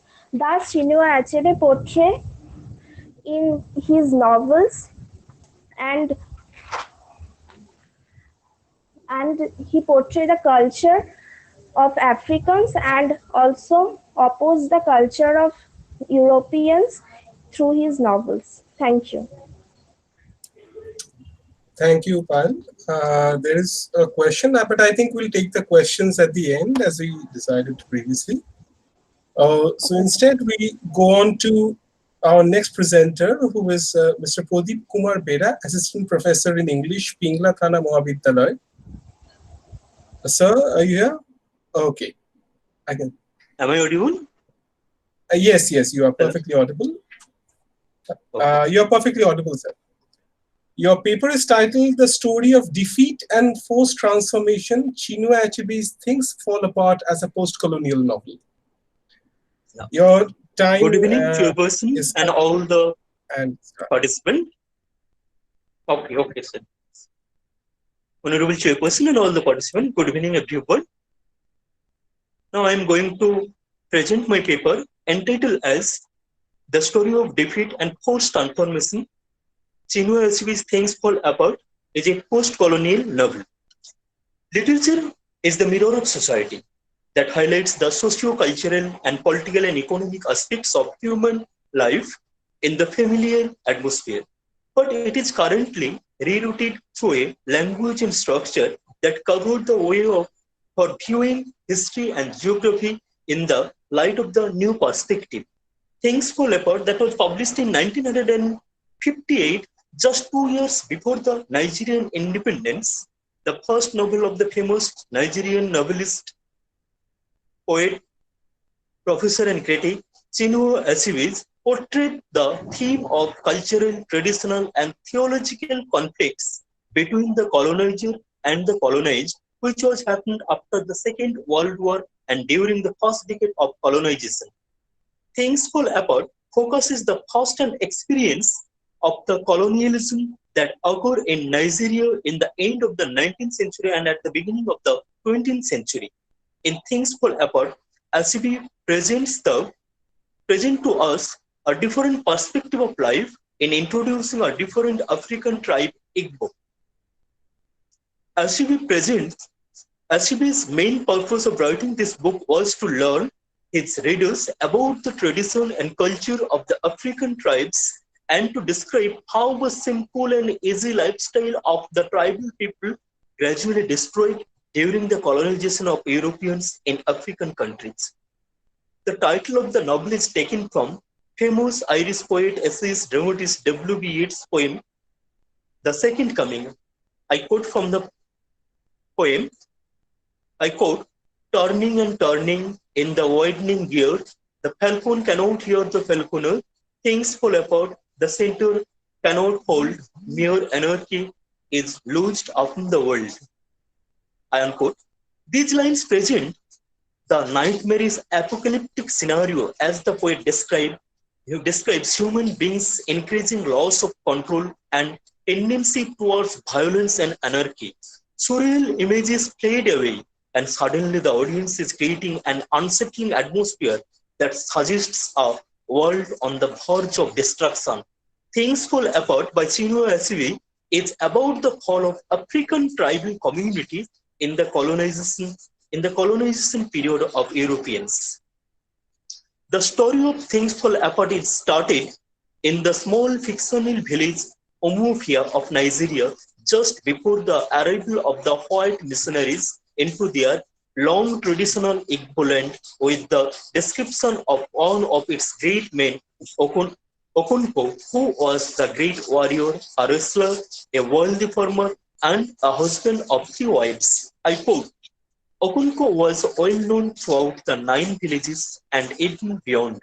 His fame rested on solid personal achievements. As a young man of 18, he has brought honor to his village by throwing Amalnis the cat. Amalnis was the great wrestler who for 7 years was unbeaten. From Umuofia to Maino, he was called the cat because his back would never touch the earth. It was this man that Okonko threw in fight, which the old man agreed was one of the purest, since the founder of their town engaged a spirit of the wild for 7 days and 7 nights. I unquote. At the very beginning of the novel, Okonko is shown as the incarnation of the Igbo society who fights throughout his whole life for maintaining and protecting the cultural tradition. He was the connector between the Igbo people and their cultural tradition and cultural belief.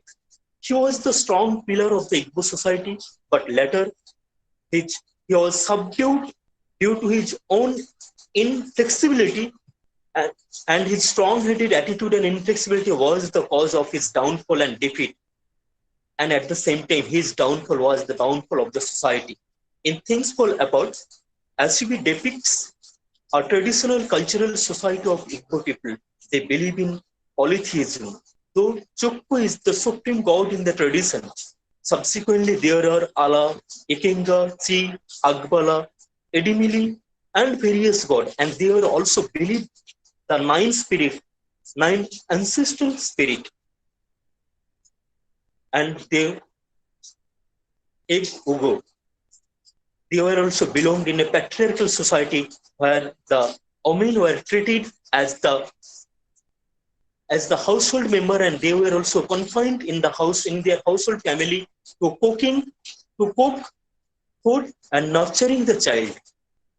Another tradition of the Igbo culture is the murder of Ogbuefi Udo's wife by the men of Mainu caused a conflict between the two neighboring villages, Omofia and Mainu.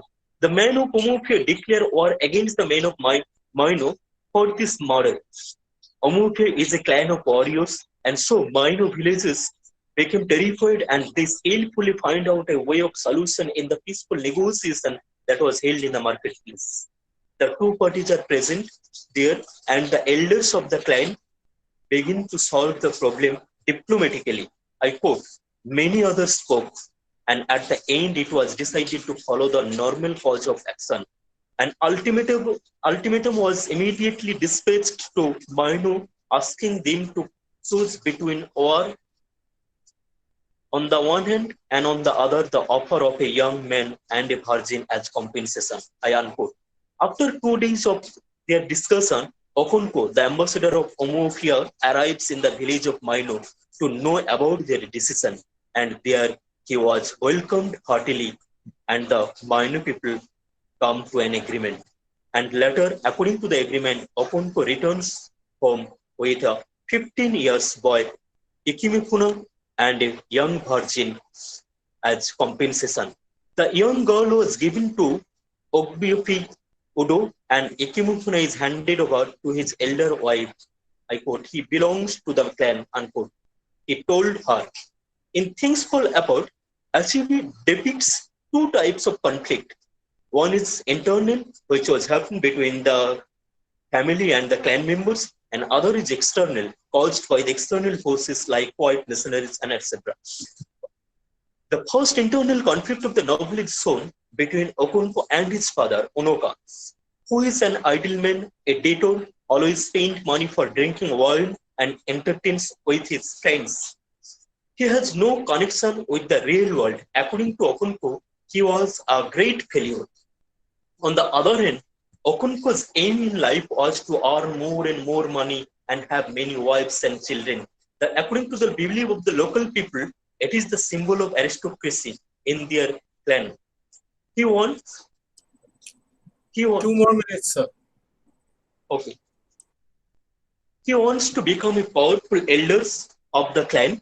He saw his son Noe, a gentle and forgiving boy, though the characteristics of his was weak like women. They also believe in various aspects. There were various gods, and they also protected by the gods, and they are also spending their lifetime according to the god Ani, who was the god of land and who was also treated as the protector of them. After once upon a time in an incident, Okonko was engaged to murder his adopted son Ikimifuna. Here, instead of the objection of his best friend Oweirika, here Oweirika is opposite to Okonko. His protest against the murder of Ikimifuna is the protest against the negative aspects of their tradition. Oweirika is here the representative of modernism.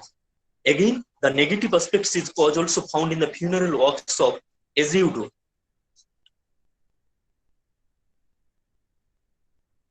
This is the time when the tribe does not choose to fight the missionaries.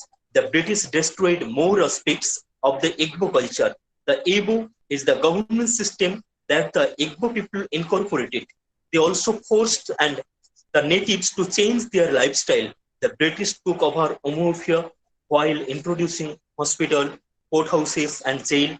With the introduction of the courthouses, court system, and the missionaries are protected, and only the Igbos are judged. The schools that the British built in Umuofia taught the native people to read and write in the white man's culture. Okonko's life finally fell completely apart as his body is found dangling from a tree. Okonko committed suicide. The reason that he did this is because he was ashamed of what the Igbo society was becoming. The British were taking over the whole culture from taking the land of creating new beliefs. Some critics find Okonko's suicide ironical because suicide is in the Igbo society is one of the worst acts a person can commit. Few civilizations were able to withstand the threat of westernization. The force was too powerful, strong, and sophisticated for such common people to fight. As he tells the story. Kindly conclude, please. Okay. In the novel Things Fall Apart, Chino Achebe draws a lively portrait of Nigerian people, the Igbo, at the end of the 19th century when the British colonization began in Africa. Chino Achebe's main achievement in the novel as that of the accurately rendering a complex picture of the African cultural tradition and identity from the inside and tradition itself. That is by telling a story of the Igbo people which speaks from itself and which sees life from the perspective of Nigerian people and not from the outside. The most important message of the novel is clearly the gradual demise of the Igbo culture, of its traditions, customs, and religion under the powerful wave of white European civilization. This message is already enclosed in the title of the novel. Achebe describes in his novel the falling apart of the African culture. The Christian white missionaries in the novel, Mr. Brown and Reverend Smith, are a major cause of the things falling apart. It is obvious that Achebe, without being critical of Christianity as a religion, criticizes the methods that were used by the white colonizers to undermine the African culture. Okay, thank you. Thank you, Professor Bera, for your insightful paper. It was wonderful to hear you and your ideas on Achebe's Things Fall Apart. As we go on, our next presenter is Prasad Johnson, who is a student of MA English, St. Thomas College, Palai. Prasad, you here? Yes, sir. Okay. His paper is titled Disposition of Love in Wuli Soyinka's Poems. Prasad, over to you. Yes, sir. My paper is entitled as Disposition of Love in Wuli Soyinka's Poems. The word literature cannot be defined in an easier way. Most of the time, literature takes its origin from our life. It is connected to every aspect of our life. Clearly, literature is life as such. Life is a mixture of emotion and intellect. Most of the time, emotion overrules intellect. They're made in the backbone of one's emotion. One can find a stable, determining emotion behind every work of literary field. As we know, there are a number of prominent literary runners and forms.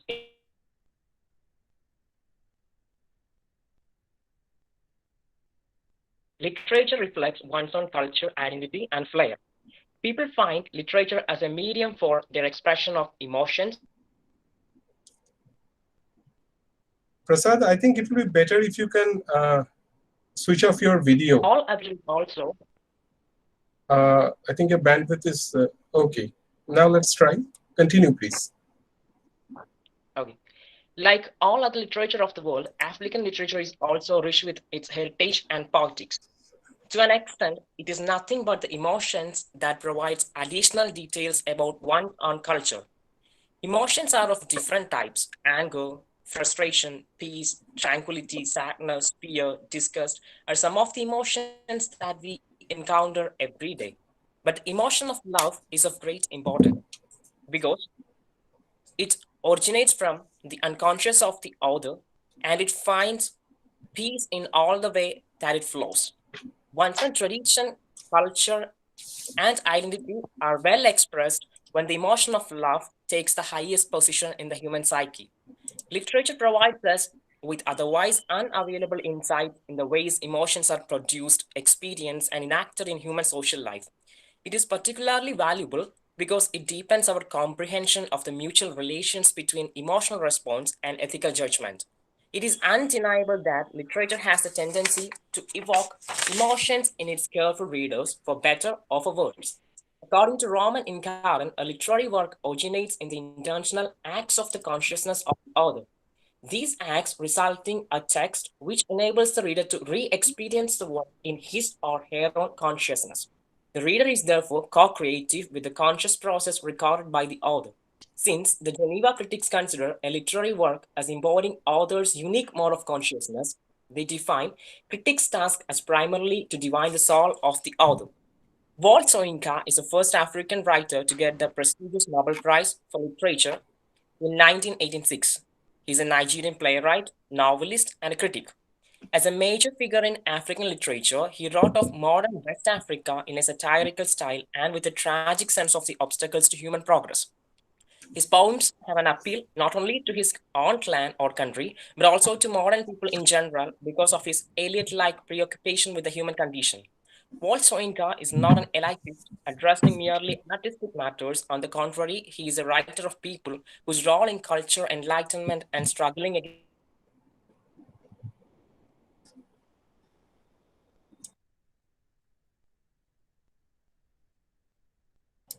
important. Prasad, are you there?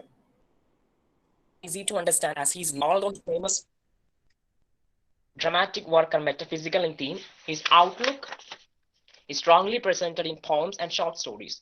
Poetry of love.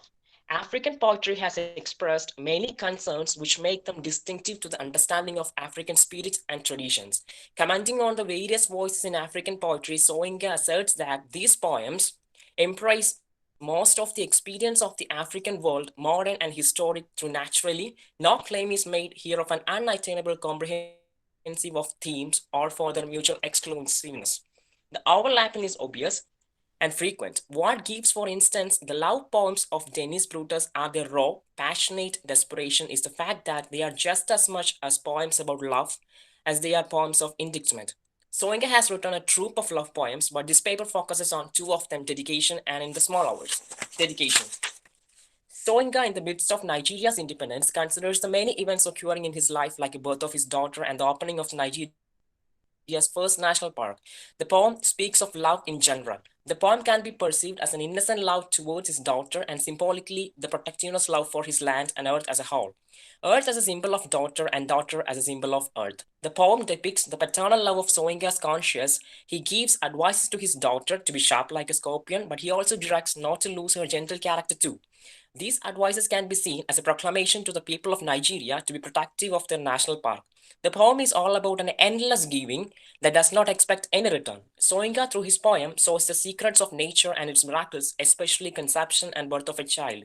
Indeed, the whole poem is a celebration of the mystery of creation, both in plants and human beings. From the first line, one realizes this completely disinterested passion. It ends with words about the offerings of nature when Soinka states, "It is nothing but the noble mechanisms to which this poem refers are more fully shown in the invocation the poet addresses to his newborn daughter in his poem, which 16 African philosophers develop in terms of the symbolic order that authenticates the ritual performed during the Yoruba naming ceremony. The next poem is In the Small Hours. Sonia carries on what is present in dedication to this poem, especially in the change taking place in nature. The earth is once again the center of interest in this poem. The poem is set in a tavern where a variety of people from different walks of life have gathered. The poet describes the tobacco smoke, music, voice of the singer, and even alcohol drinks. The entire tavern is not energetic but is rather lethargic. as everyone is intoxicated from all the alcohol consumption. Some of the visitors are busy, tangled in the thoughts of their lover, while some other are enticed by the artful eyes of the performer. The music acts as a relief to all the listeners. As the night recedes, everyone forgets about the reason for being sorrowful. In small hours that people share, they forget about their sorrows in life and cries for their broken heart and also silence of their hurt souls. The poem also raises a philosophical question. The implicit meaning is that in this world there is a great extent of love in that the darkness never remains forever and is certainly replaced by its opposite. The poem suggests hope and faith in the future even though one's path is dark. The poet actually portrays the emotions that is unconscious in his soul. The emotion that continues throughout the poem is nothing but the emotion of love. Love is a fundamental human emotion, but understanding how and why it happens is not necessarily easy. In fact, for a long time, many people suggested that love was simply something too primal, mysterious, and spiritual for science to ever fully understand. Love includes a collection of strong, positive, emotional, and mental states. The philosophy of love is a field of social philosophy and 2 minutes ethics that, more, Prasad. yes, sir, attempts to explain the nature of love, whether dogmatic or romantic, fleeting love, lifelong love has the power to nourish meaningful relationships. In his poem, Wolfsoinger presents a theme of love not only in relation with human but also with the earth and universe. The emotion of love is well expressed in both of his poems. The first poem, in the small hour, shows the extent of love that is there is a dark side in everyone's life, but in the world there is a concern of a father above his country. The second poem, in the small hour, shows the extent of love that is there is a dark sides in everyone's life, but in the world there is a better amount of love that holds the person alive. The world is full with love that enables the man to proceed him with his life. Soinga has disposed the emotion of love in two of the above analyzed poem in different tune and discrete ideas. Through his work, one can, well aware of one emotion that is overruling in the other's psyche, which can be obviously remarked as the emotion of love. Thank you. Thank you, Prasad, for your paper. It was wonderful to hear. And our next presenter is Pratiksha Dansana. Pratiksha, are you here? I don't see her on the list. Pratiksha, are you here? So if she's not here, we'll move on to our next presenter, who is Rabia Khanam, PhD scholar in English at the Mohona University, Chittorgarh, Rajasthan. Yes, good evening, sir. And Actually, I have a small request. I yeah, have some network issues here. Can I go with audio if you don't mind? absolutely, sure. Okay, You can. okay, thank you, sir. Your paper is titled Post-Colonialism, Aesthetic Revival of African Literature and Dialectical Folklore in the Fiction of Chino Achebe, a Study. Yeah, true. Ma'am, it's over to you. Thank you. Yes, thank you, sir.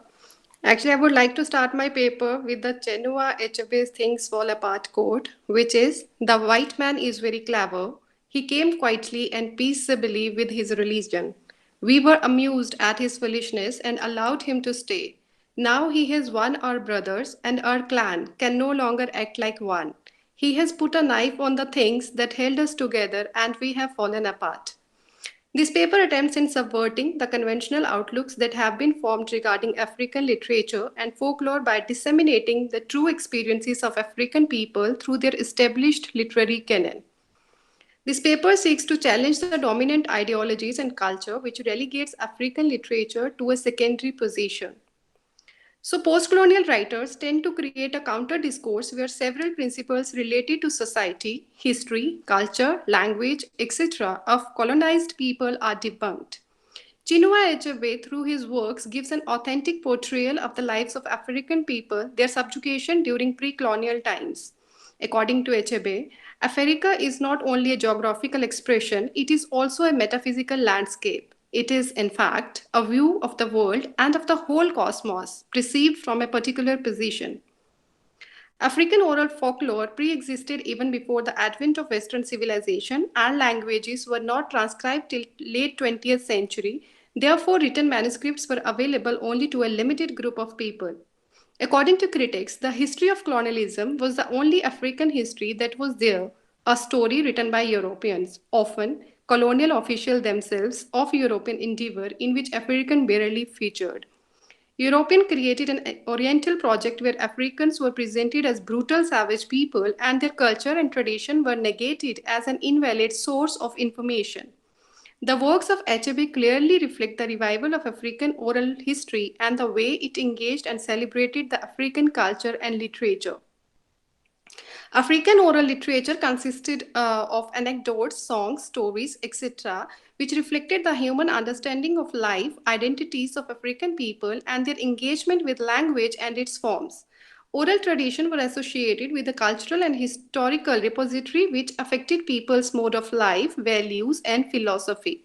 These oral traditions were studied as formal speech communication, in some circumstances coexisting with music in form of song or with instrument and dance generated in almost unimaginable range of genres. African dialectical folklore has a very crucial role both historically and aesthetically as it reflects the psychological impact of colonization on African people, boost of different genres, and symbolizes creativity of community as a whole. It serves as an informal means of education by which moral and social culture is indoctrinated into young adults so that they can form an independent and unbiased opinion about their culture. The tradition of folklore and storytelling was manifested in African culture, and storytellers were highly revered as the intricately weaved a connection between performer and audience. In order to establish the colonial project, Europeans adopted the method of inducing a particular ideology into the culture of natives through Christian missionaries. It created a simulation of a favorable environment for natives to carry on their multifarious colonial ventures. They started advocating the superiority of Christian culture and English so that people could easily accommodate European masters without resisting them. According to Middleton, when Christian missionaries began arriving in Africa in greater numbers in the early 1800s, they made a serious effort to educate local populations. The goal of the early missionary schools was to produce literate individuals to take over minor position in local churches and become functioning church members.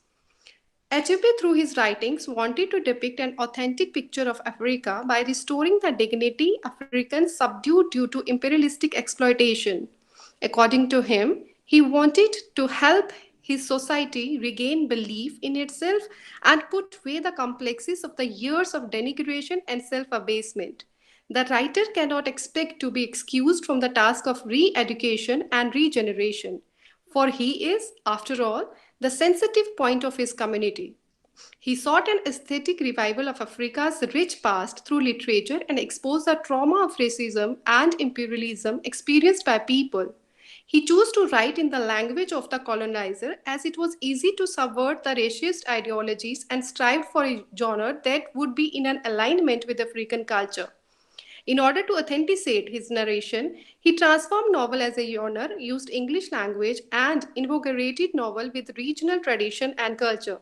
According to a critic, to treat African novels in the same way as European or American works without examining what the writers have done to their derived form would be flagrantly misleading. Such a position operates on the false ethnocentric assumption that African writers have merely aped the conventional form of the novel, producing apprentice literature without attempting to convert it to suit their needs.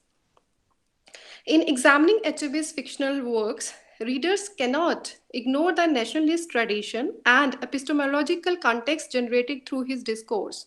His novels debunk the irrational hegemonic discourses propelled by desires to negate racism and irrational hegemonic discourses and dominant mythologies of the empire. Achebe was always perceived as a trendsetter in post-colonial studies who advocated emancipation, social justice, and motivated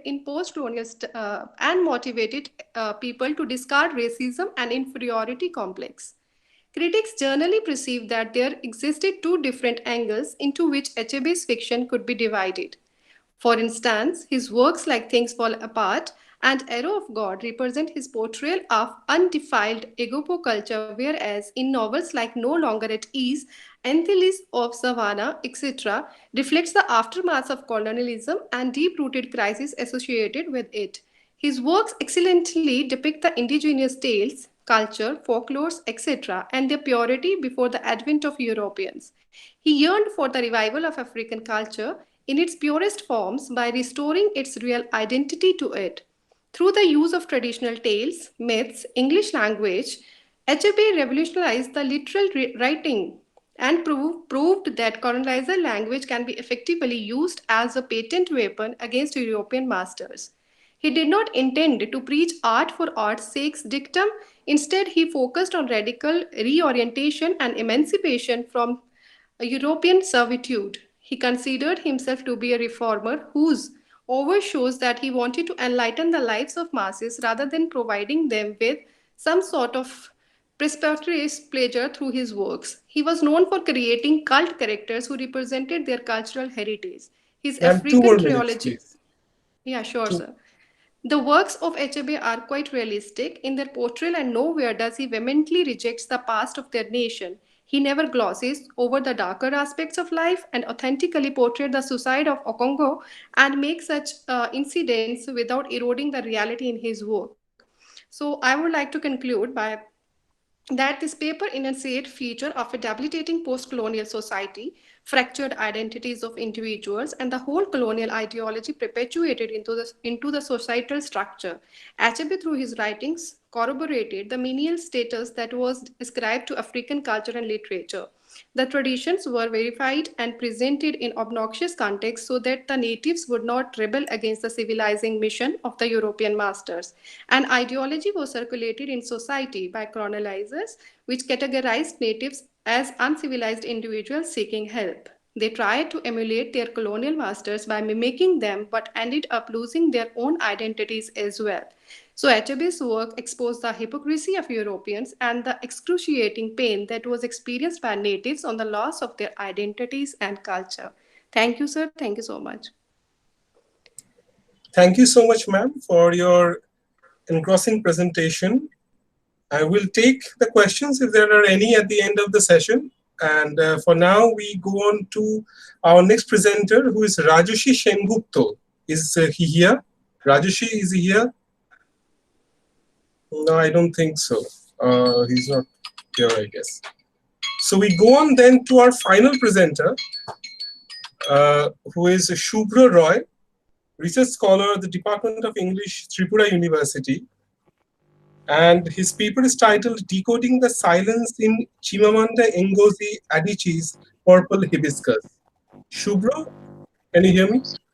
Hello, sir. Am I audible? Your audio is a bit cracking up.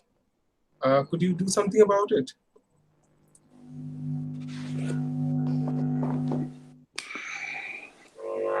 Hello, sir. There is a sound coming from behind, a background noise. Now am I audible? It's very feeble.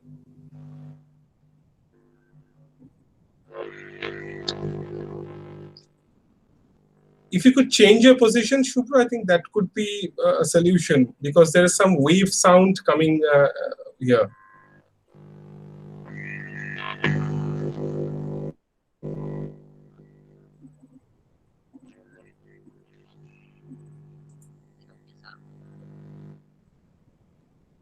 I think there is a problem here. Shubhra, why don't you just log out and then come back? We'll wait for a couple of minutes.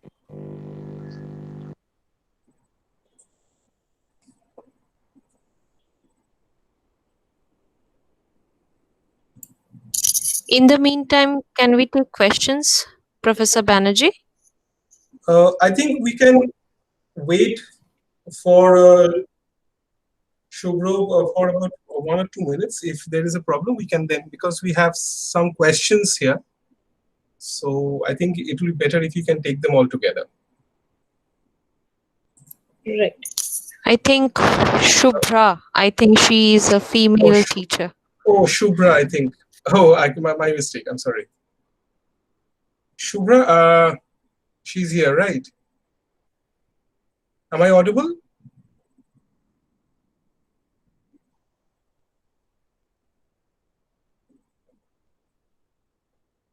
Am I audible? Shubhra Roy?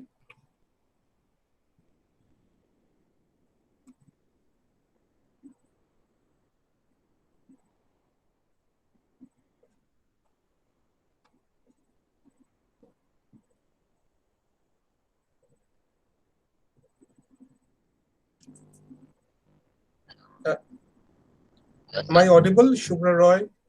Yes, sir, you are audible. Am I audible? Your sound is. Ma- ma'am, am I audible to you? I am Mohona Chatterjee speaking, ma'am. Ma'am, can you please speak without your earphones? Will you try without your earphones once? Ma'am, are you here in this meeting? Ma'am, are you here in this meeting? Please, please try without your earphone. Without your earphone. Can you hear me? No, it's still breaking, man.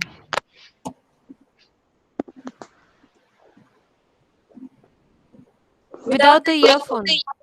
Okay, can you hear me now? Yeah, loud and now clear. it's better. Okay, okay. Okay, so hello everyone. Okay. Yeah, ma'am. Okay, Kindly the proceed. hello. Hello. Yeah, we can hear you. Kindly proceed. Okay, okay. The title of my paper is Decoding the Silence in Chimamanda Ngozi Adichie's Purple Hibiscus. The Igbo women in Nigeria during the Civil War were not only victimized by the state of Nigeria but also by the Biafran soldiers who happened to be Igbo male as well. Their objectification and subsequent silence call for feminism with a post-colonial perspective which takes into account the different socio-political context of the third world women. Adichie shows how the matrix of patriarchy in post-colonial Nigeria, strengthened by political chaos and violence, makes way for hyper-masculinity that thrives through the silencing of women. Kambili gets to hear thuds or banging sounds from the bedroom of her parents, and each time she hears such sounds, her mother comes out of the bedroom to clean the dancing figurine of the Iteza. Beatrice poisons her husband, and she confesses too, but no one believes her, and she is left unhurt forever. If the glass figurines in the Iteza symbolize silence and separation, Auntie Ifeoma's experimental purple hibiscus carries the undertone of freedom. Ifeoma, who is a lecturer at the University of Nsukka, stands in sharp contrast to Mama and Kambili. When the University of Nsukka becomes the microscopic representation of the dictatorial setup of the federal state, Auntie Ifeoma speaks out against it. The gender divide, which was there in the pre-colonial Igbo society, became multifarious during the ethnic conflicts that spawned economic disparity. The boys got entangled in coups and counter coups, whereas the girls continued to earn fruitless degrees only to compete to get rich husbands. Here I am quoting Auntie Ifeoma. 6 girls in my first semester class are married. Their husbands visit in Mercedes and Lexus cars every weekend. Their husbands buy them stereos and textbooks and refrigerators. And when they graduate, the husbands own them and their degrees. The concept of ownership makes way to objectification. Martha Nussbaum, in her essay on objectification in philosophy and public affairs, enlists 7 features that define the process of objectification. These are instrumentality, denial of autonomy, inertness, fungibility, viability, ownership, and denial of subjectivity. I would I would refer to 2 features here. One is fungibility and the other one is viability. In fungibility, the object is treated as interchangeable with other objects of the same type or with objects of different types.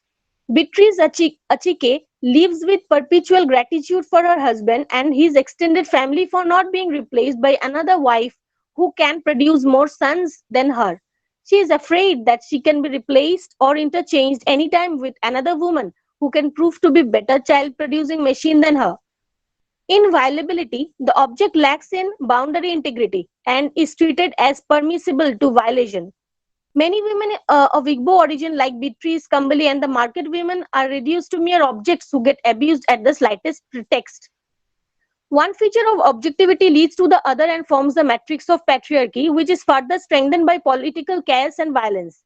After decolonization, corruption, unemployment, and ethnic religious violence persisted in amalgamated Nigeria, and this paved the way for successive coups. Adichie refers to one big ogre, the tyrant in purple hibiscus. The big ogre probably refers to Sani Abacha, the military dictator, and the parallel gets drawn between the military dictatorship at national level and Eugene Achike's authoritarian regime in the domestic sphere. Silence gets imposed on both the national and the domestic front. People like Eight Coker and Auntie Ifeoma know that silence should be broken. Silence gets broken silently when mama poisons papa strategically. History of Nigeria tells that the dictator Sani Abacha was also poisoned to death by his female accomplice. Kambali sheds her silence on a much subtler level, and she discovers her freedom in the process. She falls in love with Father Amadi, the Igbo Catholic priest, and it is through him that she restores her lost voice. He is catalytic in her sexual awakening. Kambili unwittingly initiates the greatest revolt against her Catholic fanatic father. Here is a quote from the text. People have crushes on priests all the time, you know. It's exciting to have to deal with God as a rival. However, it has been easier for Kambili to deal with her silence because of her class. She is shielded she's shielded all the time from the outer world, but gets to know the market women and the little girls who sell peeled oranges beside her posh convent school from behind the closed windows of her papa's Mercedes. When the soldiers begin whipping the market women, and kicking down trays of fruits, Mama shields Kambili and Jaja from looking at them and hurries off towards their home. But Kambili can connect with the market women quite instantly. Here is a quote from the text. I thought about the woman lying in the dirt as we drove home. I had not seen her face, but I felt that I knew her, that I had always known her. Every society has its own unique setup and specific problems, and so the Western feminism and its homogenizing model might fail to explain them. As it has been argued in the essay Sisterhood, Political Solidarity Between Women. Women do not need to eradicate difference to feel solidarity. We do not need to share common oppression to fight equally to end oppression. We do not need anti-male sentiments to bond us together. We can be sisters, united in our appreciation for diversity. This is a quote from Hook's Sisterhood. When Adichie speaks for Nigerian women in general, irrespective of class, tribe, and religion, she is a womanist who tries to create an even level environment for all the women in Nigeria. She looks out for the freedom to exist and to express, and this is what the purple hibiscus stands for. Thank you. Thank you so much, ma'am, to eventually conclude within time, and thank you so much again. And that, I suppose, concludes our presentation session. We'll now open the floor for questions. There are a lot of questions here, and if it's okay, I'll go on to the questions which we have here for the presenters. So do you want me to ask the questions, or will you carry on? Oh, and I think I'll carry on. Okay. The first question is for Payal Badui. Is she here? Payal Badui? Yes, sir. Yes, sir. The first question is there only a conflict between two cultures, or was there an assimilation process as well? Okay. So I want to say it is not only conflict between two cultures, it is also assimilation of culture, as Noe does in Achebe's novel Things Fall Apart. After realizing the cruel perspectives of his own culture, he embraces Christianity and goes against his father Okonkwo. Oberika Okonkwo's friend also accepts that their culture need certain changes. And when Okonkwo revisits his village after his exile, he finds certain changes as many of the persons of his clan are influenced by Western cultures. And in Arrow of God by Achebe, Izulu's son also adopts new religion and sacrileges his own. Thank you. Thank you so much. The next question is for Monika Maal. The question is, Chino Achebe recounts myth while he depicts Africa in the novel Things Fall Apart. Can you please shed light on the matter?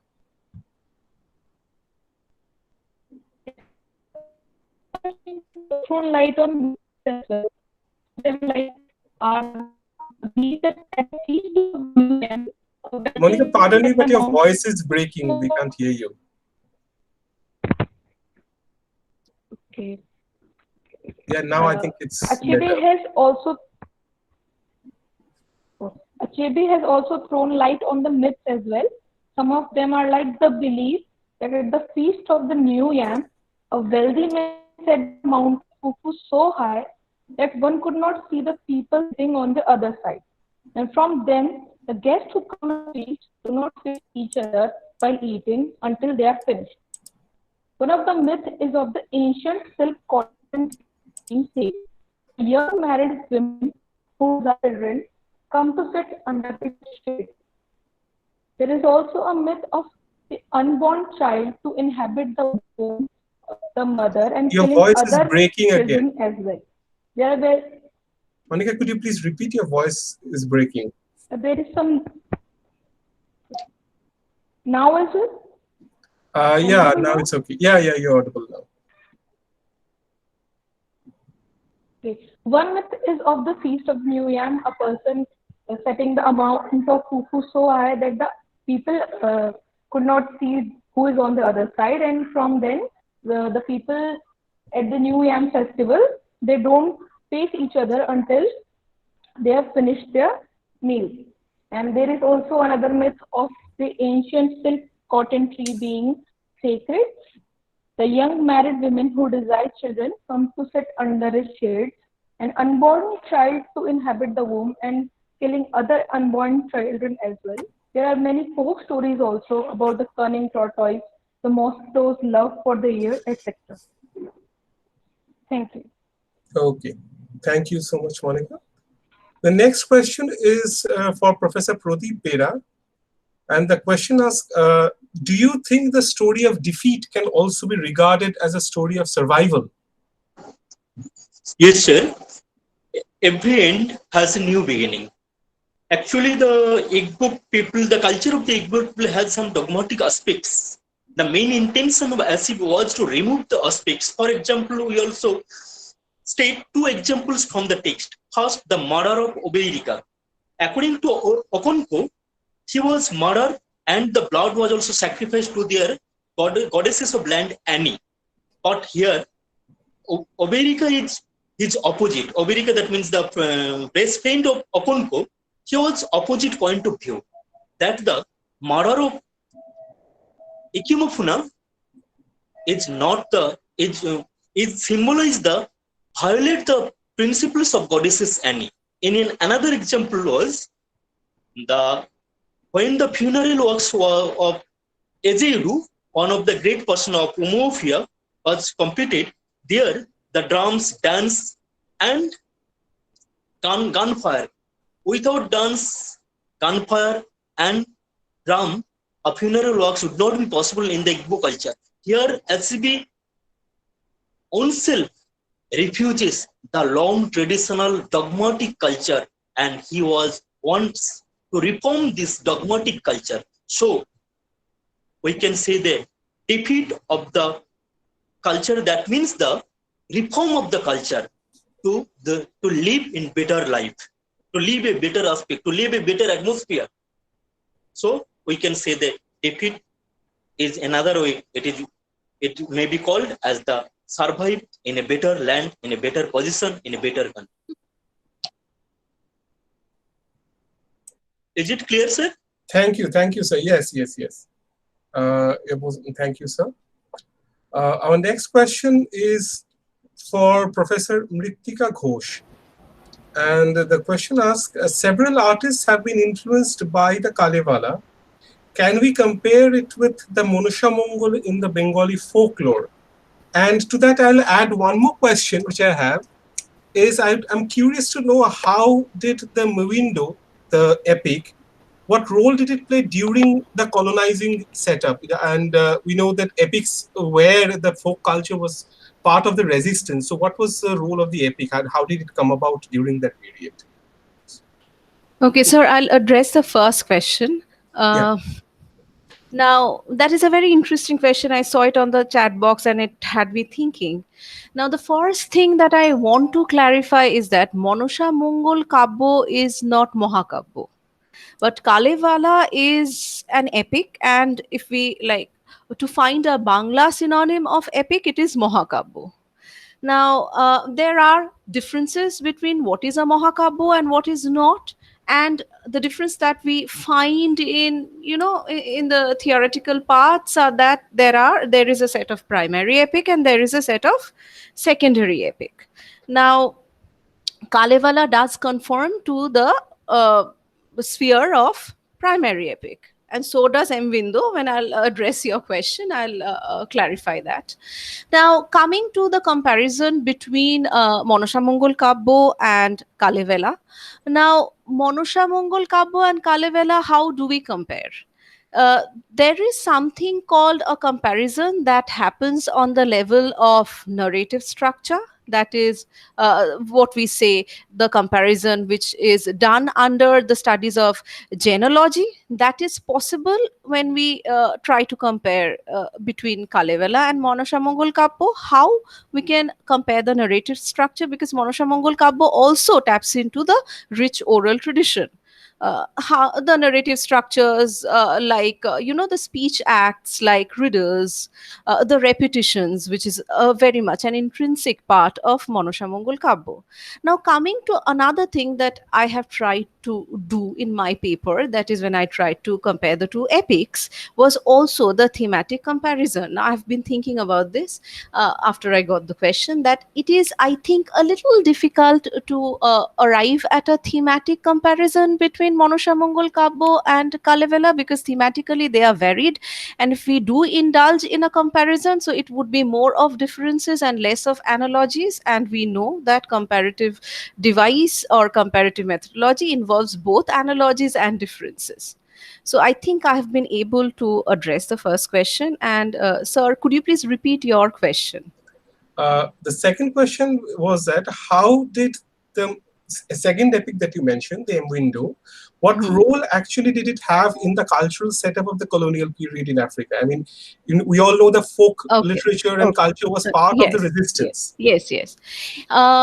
Actually, in communities where there was not presence of script, so in most of the communities in Africa, there was this absence of script. And we have been talking about Chino Achebe for a long time. I'll just take a few seconds and focus on this, that the Igbo community too did not have script.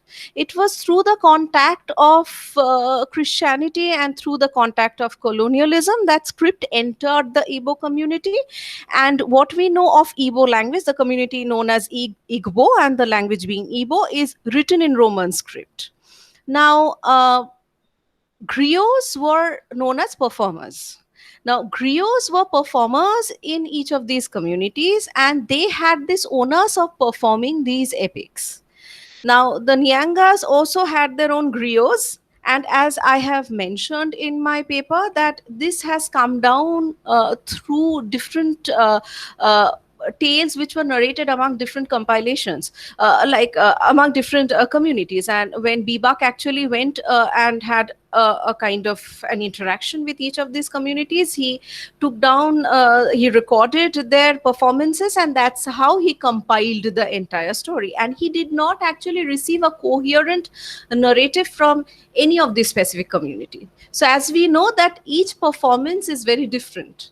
Like live performance is very different from the recorded ones, because once you record something, that stays as a record, but oral performances change. So the story remained the same, but the nuances of the performance changed with each community and with each generation.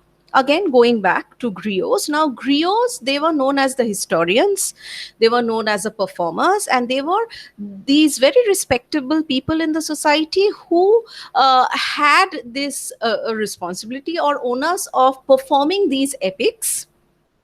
And they were a group of people, not one individual. And these performances were done, in fact, it was a part of my paper and I could not read it out due to the paucity of time, that it was performed with the accompaniment of a musical instrument. Now, not of a musical instrument, I stand corrected, but many musical instruments, percussions were there, drums were there, which were intricate part of the Nyanga community. So this was how the epic disseminated, or the epic was promulgated in pre-colonial African communities in Africa. Apart from Avindo, there are many epics. One is known as Sundiata, and I think you've heard of it. This is a very famous epic which has come down in proper compiled format. The other epic, which I would like to name because we've been talking about authors from Nigeria, this is OZD Saga, and this is the epics of the Ijos, who are a community, Ijo is a community which is from Nigeria. Sir, have I been able to address your question? Yes, yes, yes. Thank you. Thank you so much, ma'am.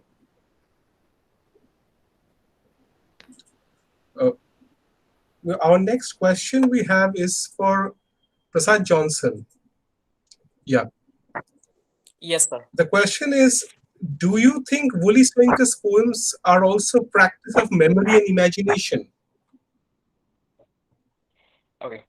Soyinka is a member of Yoruba people, one of the three major ethnic groups in Nigeria. The language, myths, and customs of his tribe can be seen in most of his works. He was raised in a Christian family. Interestingly, later he became an atheist. He took an active role in Nigeria's political histories and its struggles for independence from Great Britain. He was imprisoned for 22 months. He wrote a number of poems criticizing Nigerian government. For instance, poems from prisons in 1969. His tragic view of life is expressed in his novel, The Interpreter's 1969. His autobiography, titled Ache, deals with his suffering in childhood and early life. So it is obvious that his poems are also a practice of memory and imagination. Have I answered, sir? Yes. As you answer that, I have a question again for you. I was thinking on that since you're mentioning Wole Soyinka's role in the resistance and that he was very actively involved in it, and you spoke on poems on love. Do you think love in Soyinka's poems acts as a metaphor for resistance? I mean, what is your take on that? I'm curious about that. Sure, sir. I also think that because love acts as a metaphor in most of Soyinka's poem. I mentioned two of his poems, Dedication and in Small Hours. In Dedication, we can see a paternal love. He advises people to be protective of Nigeria's national park, but he presents in a way that he presents a love for his daughter. So in the Small Hours also, we can see that it's a metaphor. It's a resistance. Yes, sir.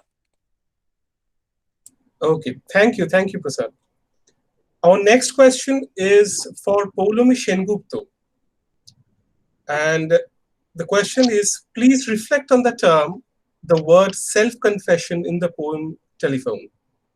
Yes, sir. As I have mentioned in my paper, that Frantz Fanon suggests in his work, Black Skins and White Masks, that the blacks always try to emulate the white colonial masters. And so their actual identity is being negated. And the colonial masters always try to debunk the black natives because they are labeled as primitive or they are labeled as negative. But in Soyinka's poem, The African Man, he emphasizes his black identity and he's not ashamed of that. So in the very beginning of the poem, he's telling that he's telling to his prospective landlady that I'm African. He's telling that. So I think that that's the self-confession, that he doesn't feel ashamed of his skin color. And probably we can understand from the beginning of the text that he must have been an educated man, because the white lady doesn't understand anything from his English accent and intonation, and so it's meaningless to be ashamed of one's own skin color or of racial identity, to be ashamed of racial identity. And the black man, actually, as HL gets has suggested, that he's an unmotivated, he's a motivated African, and he doesn't feel like imitating his white counterparts. So he confesses that he's an African, and he confesses in a way about his skin color, and he's not and he's protesting against the racial attitude of his prospective landlady. Is it okay, sir? Thank you so much. This is this ends our presentation here, and the question is, we don't have any more questions. I'll hand over the session to Professor Chatterjee. Yes. Ma'am, it's over to you. So this session happens to be an engaging one, as we find. And I really thank the presenters for their wonderful papers, and we have indeed enriched ourselves. And my best wishes to all of them. I humbly thank the chair, Professor Sagnik Banerjee, for facilitating us with his suggestions and and giving us a link between the presenters. So thank you, Professor Banerjee, for that. And we would just like to end, but it is a matter of concern that we don't have yet. I don't know. I'll just repeat the names once again. We don't have with us Momita Meghroy. We did not have with us Pooja Halyal, and also Pratiksha Dansana, and also Rajeshi Sengupta Mothe with us. So that is a point of concern that the authorities need to take up. So thank you very much. We end our presentation session here and hope to meet you when the pandemic gets over. Thank you. Thank you very much. Madam, please one. Yeah, The please go ahead. feedback form will be given tomorrow. Yeah, feedback, I think feedback form will be given to you via email, and also the link Achha. most probably. Okay. Thank you, madam. Any other doubt anybody has? Okay. If not, we are going to end the session here. Thank you very much. Thanks to all. Okay, thank you, madam.